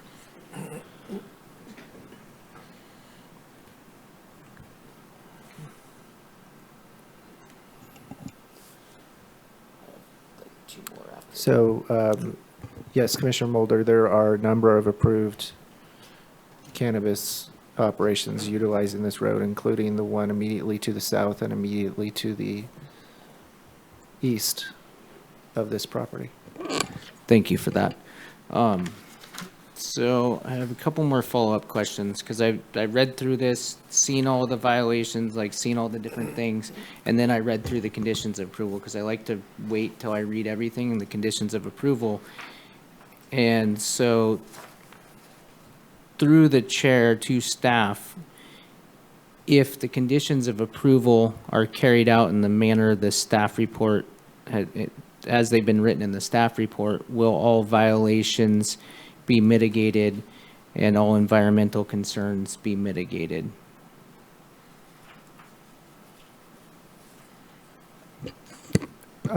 Megan, do you want to answer that? That was my intention with the conditions that I applied to this project, was to address all of the, I would say, complaints as well as violations that were observed by Fish and Wildlife as well as our staff. Thank you for that. Can I ask one follow-up to that, Chair? And this is to the planner, Megan. I'm not even going to try to enunciate your last name. I apologize.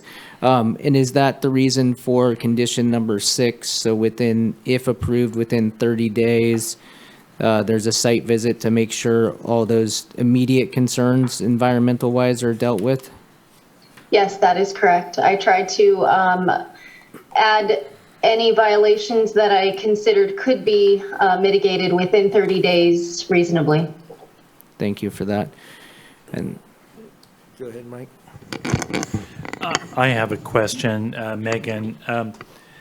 On B, let's see, B5 requirement, it says the applicant shall adhere to recommended pumping of the well, the one permitted well for cannabis use, to 6 gallons per minute, shall not go over this rate for the life of the project. I'm just curious, how is that calculated? Is it through the time and then the gallons that come through on that? Is that the way it's calculated for the use, 6 gallons per minute, or what? I believe that it is just 6 gallons per minute, yes. And that was included in the well assessment report that was prepared by David Lindbergh. He included that as a recommendation, which is why I added it as a condition. For the life of the project. But my main question on that was, that is then followed up and done and calculated by looking at the well log? Is that then the way it's done? There's a 5 gallon a minute pump in the well. Just wait. If at the end if somebody wants to bring you back up, I'll allow that. But otherwise, we're not going to have this back and forth. I did include that they would keep it logs of the rate of pumping from the well. I wasn't sure how else to address that. Be condition number 6, right after that, yeah. Right. In number 6 there, it says the logs right there for the annual inspection. That's what I was also referring to, yeah. All right, and then the immediate part there on A6 is good, so that those other lines that are out of the domestic wells then are discontinued immediately then for any cannabis use. Yes, and that was curious about not any of the rain catchment tanks. It does refer to rain catchment under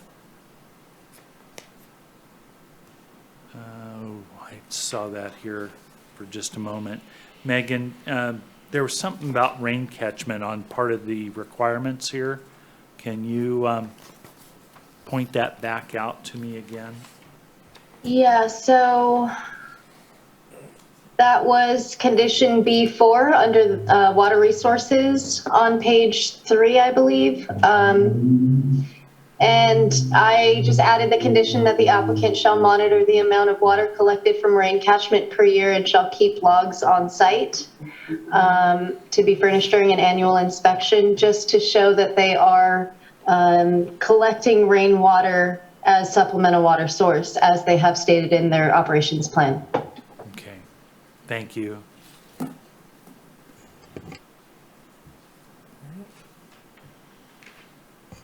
Any other? Go ahead, Thomas. This is through the chair, I think, to the director, because I think that decision would ultimately, condition 6, let's say in 30 days, a site inspection happens and everything's fine, the project moves on. If something's wrong, what happens?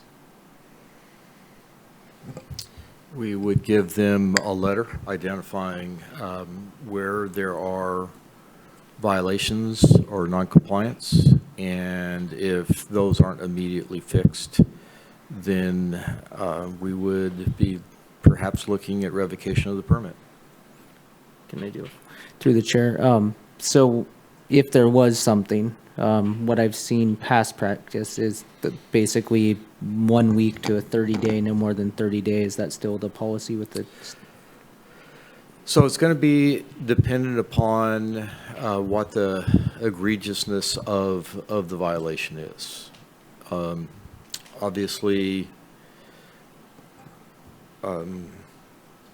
some of those things in there should be fixed within 30 days, and if they're not, that would be a concern if they haven't cleaned up some of the soil piles yet. But they're working on that. We would probably give them a little bit more time, but many of the things here really should be done. And we try to work with people. But if they're not getting done and if there's not compliance, then it's a violation of that condition. Okay, thank you for that.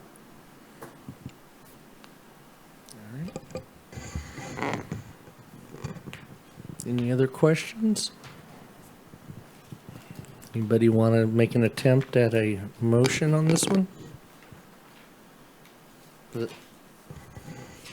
don't know if I'm necessarily at attempt, but I'm just kind of everything I've heard and everything I'm reading in this is a very, very tightly conditioned project with very little wiggle room is the way I'm reading it. And I've asked all these questions that I've asked because I read those letters that we've gotten and, took concern. So I read through it. And then, as I said before, I go to the conditions of approval to see if my notes are called out in those. I don't like reading the conditions of approval right away. And it's very, very tightly. So I think this is, it may make some people upset, but it's a tightly conditioned project. So if it's approved and they have the site inspection in 30 days, everything's cleaned up and it moves on with the rest of the conditions of approval. And if it's not, within 60 days, it would be back before the commission for potential revocation. So I guess through the chair to staff, from what I've seen on the one revocation hearing we've had before, that comes back to the commission. Is that correct? Or So that's something we've struggled with, and we continue to struggle with. I think historically, the department has brought revocations back to the commission as a recommendation to the board. But as we have looked at some of the circumstances we're facing, we may have a large number of revocations, and we may just need to take those directly to the board. that would be a good place for the decision to be made. So, thank you for that. So I would feel comfortable only because I think staff did a really good job of putting really, really tight conditions of approval. But I want to hear other commissioners' thoughts before I go out on a limb and make a motion or anything like that. It's just.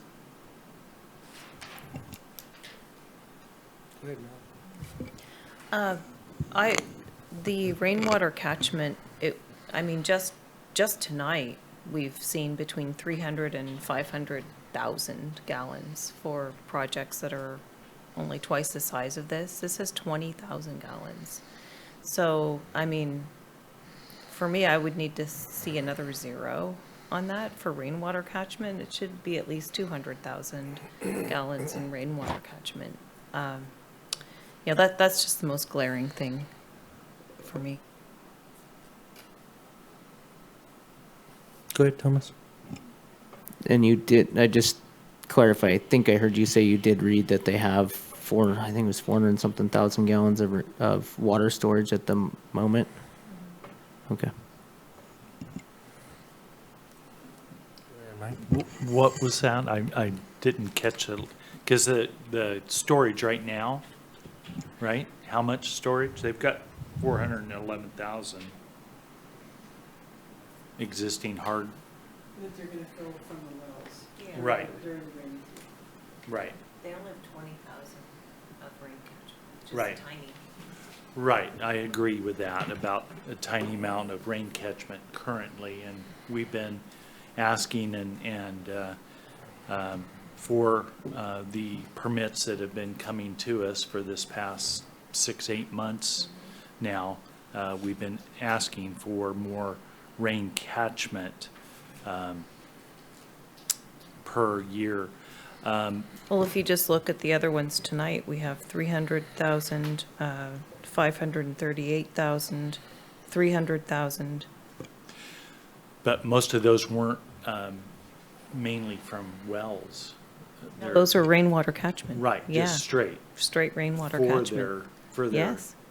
for their water use. Mhm. But they didn't have wells on their property that were producing. No, but we have had those cases. And so, I mean, I just think, 200,000 would be, reasonable in terms of rainwater catchment. I think if we probably required that as an addendum, or put it down the road here a little bit, but not too far, I think I would agree with you on that we could condition it with that, but not right immediately, but maybe some incremental steps on that, because they do have a strong well on it from what we've seen here on the reports.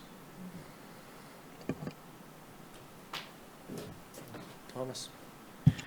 The reason I was not so hard on rain catchment is because I saw that they had storage for 100% capacity, and then I went back to the Lindbergh report. So on page 176 of the staff report, it says if 10% of the precipitation is absorbed by the soils and does not flow across the surface of local water courses, then approximately 19.7 acre feet or 6.4 million gallons of water per year may be expected to recharge the local aquifer below the 40 acre subject partial.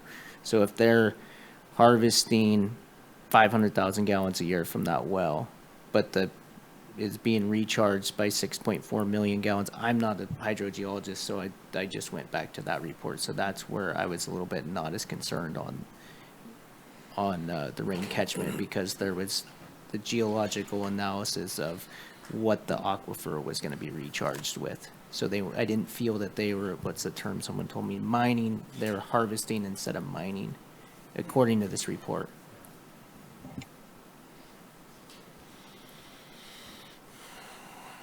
Not to try and push things, but we are at 9:30, and that's kind of the bewitching hour for the guards out here, so. Yeah.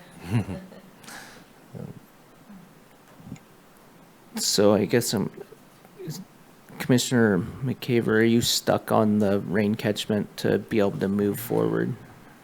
I guess 'cause the chair is, okay. May I ask the applicant to ask a specific question of how much rain, financially feasibly, how much rain catchment, and only that question? That'd be fine. So can the applicant please come to the podium? So through the chair, I'm hearing one of my fellow commissioners really concerned and wanting to see more rain catchment on the site.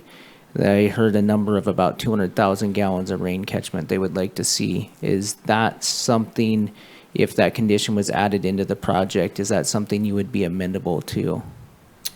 I could handle that. So we do have a LSA, and so I can do a more accurate reading off the well, but about 80% of the storage is filled off the LSA. I guess that wouldn't be considered rain catchment, but it is off the, they're completely full by like January. But yes, I could manage that. I don't, that would be either getting rain catchment tanks. It'd probably take about, 9 months to get it put into place minimum. Okay. Yeah. Thank you for that. All right. So you say what I. Oh, I was just, as I had alluded to before, about a time frame about graduating towards having that rain catchment system in place. Maybe I was thinking 2 years or a year and a half, somewhere in there. But, I'm grasping, or maybe I could have staff maybe make a recommendation on that. So this is for pre-existing cultivation. So technically it's a provisional permit, which means that anything that's out of compliance other than what's conditioned to happen sooner, they have a year to come up with plans and then another year to actually have it in place. So they have 2 years to have it in place. So what you're thinking is completely consistent with a provisional permit.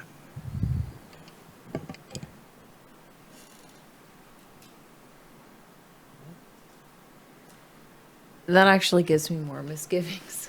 I just wanted to say that, given the violations and it's more than just the water, that extra 2 years kind of gives me pause. It does. But the Commissioner McCaver, am I enunciating your last name right? It's McCavor, but I don't mind. Can I call you Melanie instead? Is that okay? Yes, that's okay. great. The more extreme things have to be corrected in like 30 days. So it's not 2 years. Like all the big environmental stuff, it's the 2 years more to like permit everything that needs to be permitted and all those kind of things. So I think the more environmental things have 30 days, the way I read it, and I could be reading it wrong.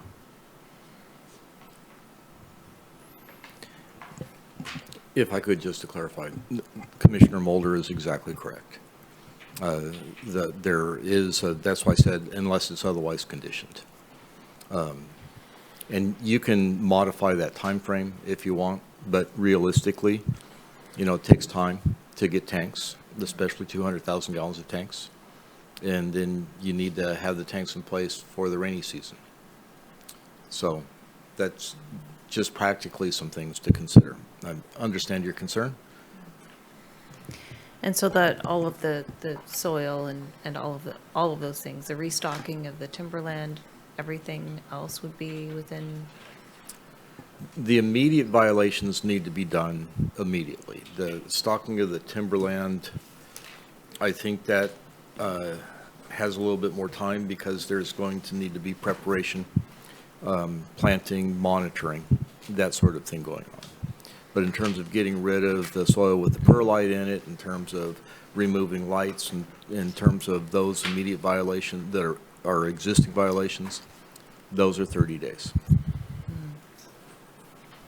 Yeah, I don't know. I'd feel more comfortable if everything were done, like including the restocking everything within 6 months. And I know that is really short, but I feel like this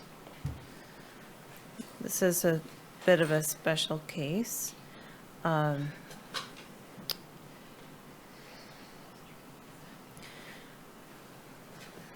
that's where I'm at with this one. Yeah.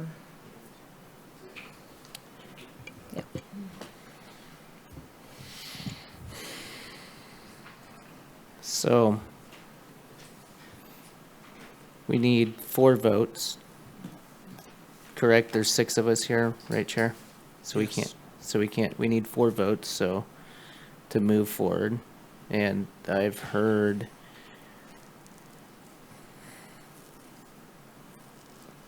two, I think, I don't know where we're at. I think I'm just trying to find, I guess, what would you call it? You call this like compromising or something like that, trying to get to a point where we agree. And so, we heard the applicant say they would be amenable to the rain catchment.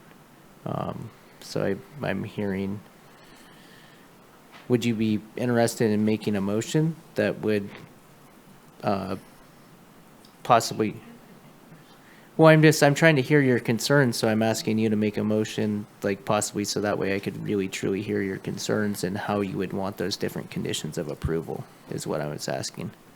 Well, I think that I would need to see that everything, including the restocking, everything in there would need to be done within 6 months. And in addition to that, I would like to see the condition that we put on one relatively recently where we asked for enhanced inspections and monitoring because that case justified it. There were multiple violations and reasons for it, and we did put that as a condition as well. So that would be something else I would need to see.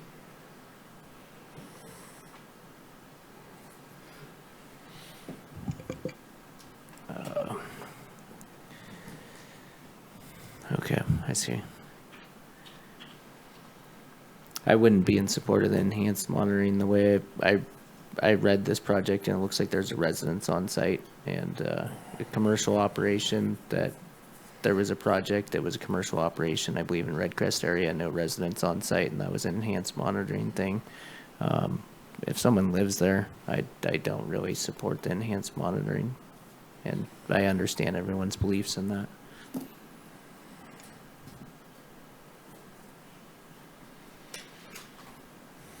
Well, I think you should take a shot at it, but see where it goes.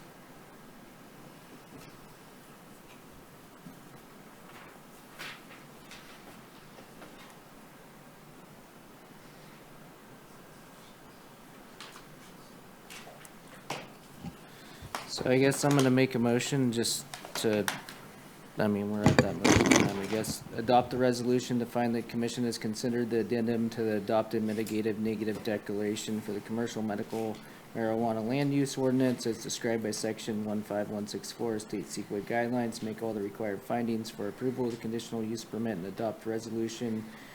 It doesn't actually have a number here. Adopt the resolution approving Las Coastal Elixirs LLC conditional use permit as recommended by staff, subject to the recommended conditions of approval, with also adding in there within 2 years there will be a total of 200,000 gallons of rain catchment storage on site, is what I remember hearing.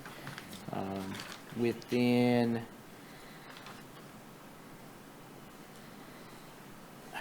some of that restocking has to be done over the fall, so I'm going to say within 12 months the restocking plan is fulfilled, and I think those catch the ones that I'm comfortable with.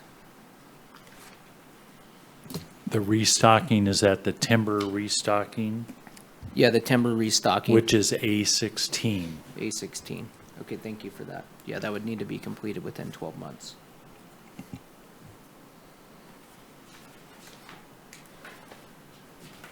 All right. Is that your motion? Yes. All right. Thank you. Is there a second to Thomas's motion?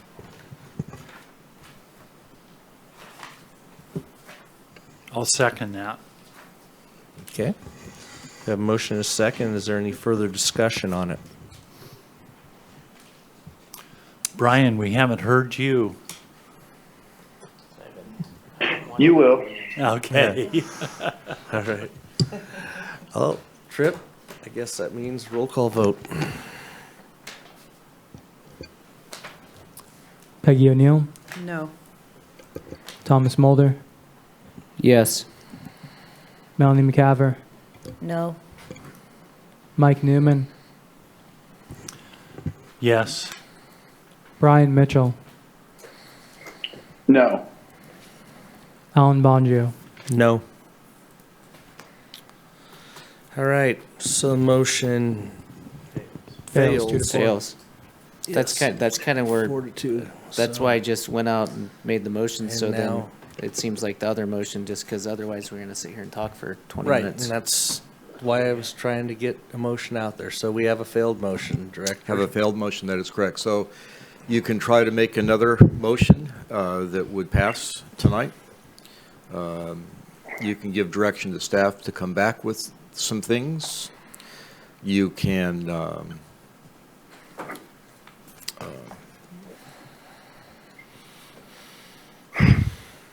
do a couple different things in terms of motions, but I'll field a motion. Okay.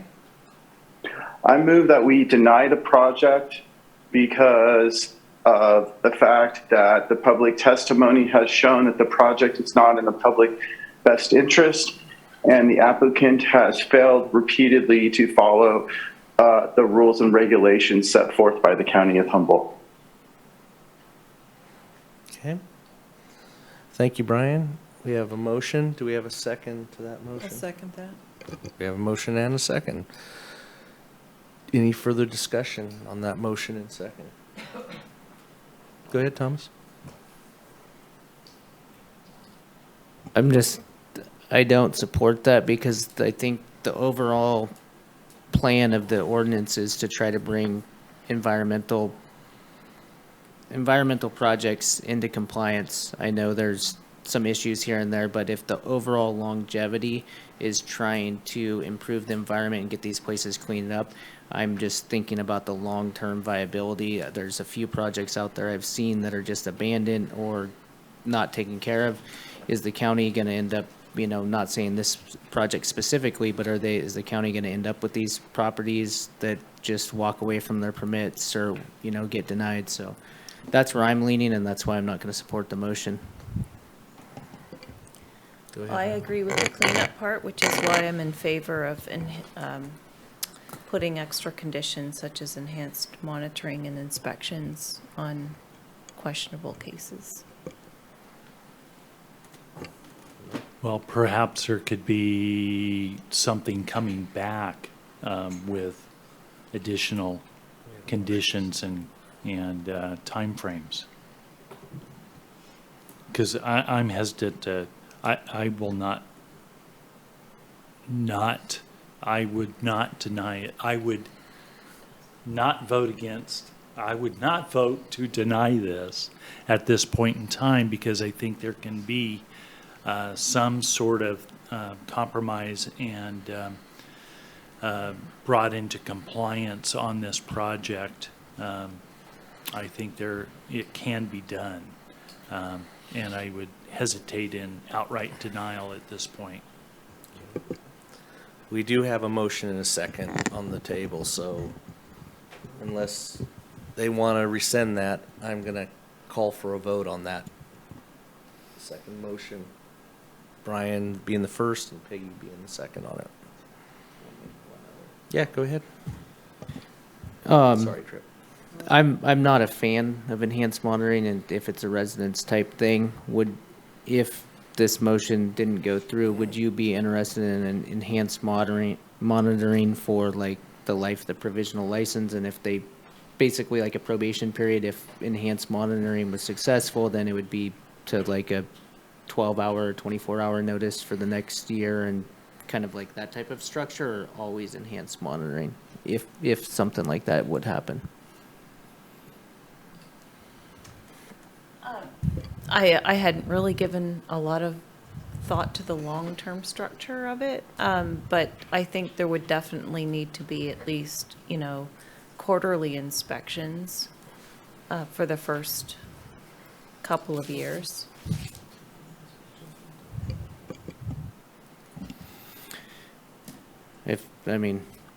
You have to call for the vote on this one, but I might have to lean on that side, because I just didn't see denying this project the way it is.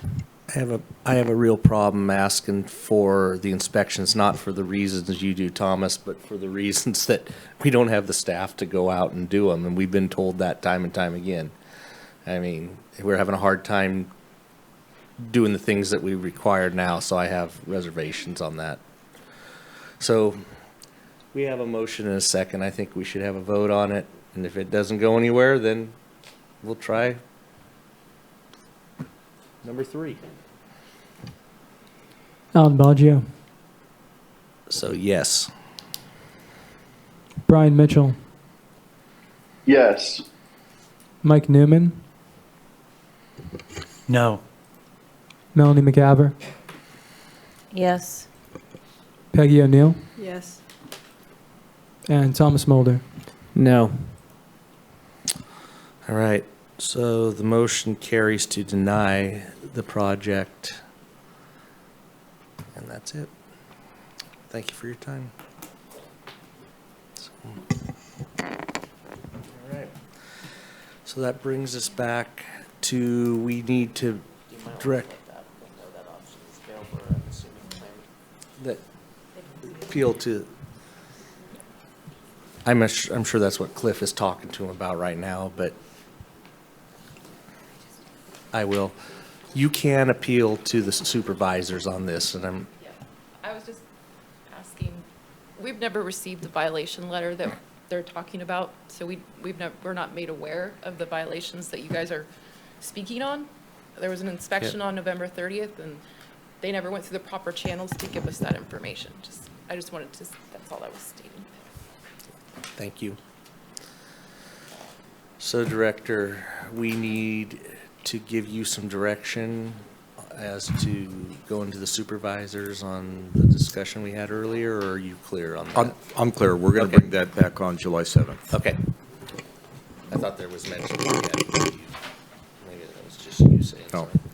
And I'd just like to follow up on one other thing in terms of monitoring.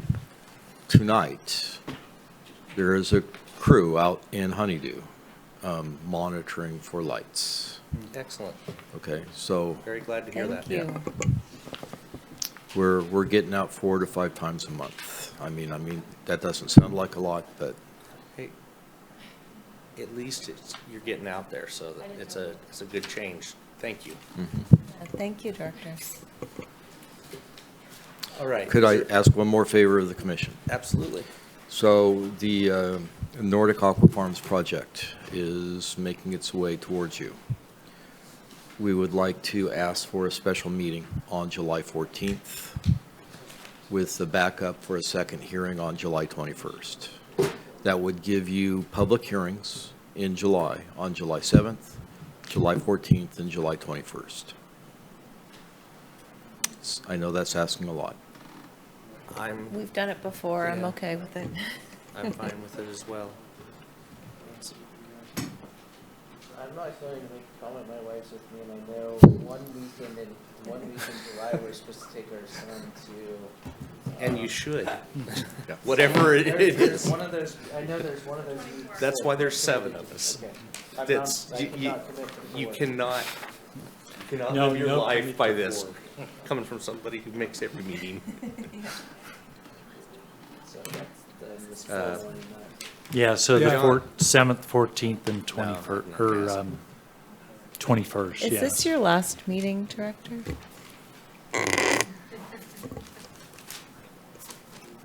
Well, I've been trying to respect the city of Fort Bragg, but since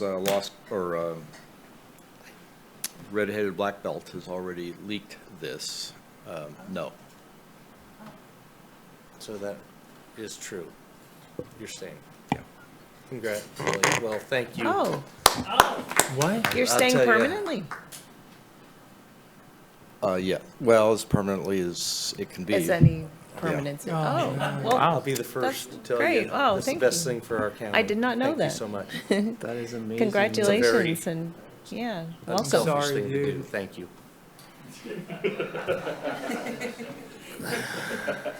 Man, We will see you for 3 consecutive meetings. I hope however you work that out, you got a big pay raise. All right. Yeah, well, I'm going to tell you what, they don't pay enough for that job. Did you adjourn us? No, we're not adjourned, so could I get a motion to adjourn? Anything else, Director? I mean, I'm ecstatic right now. So, Are we going to create a motion for the special meetings? huh? For our county. Would somebody No. like to make a motion to adjourn? I make that motion. And Peggy, you said you seconded it? Thank you. Roll call vote.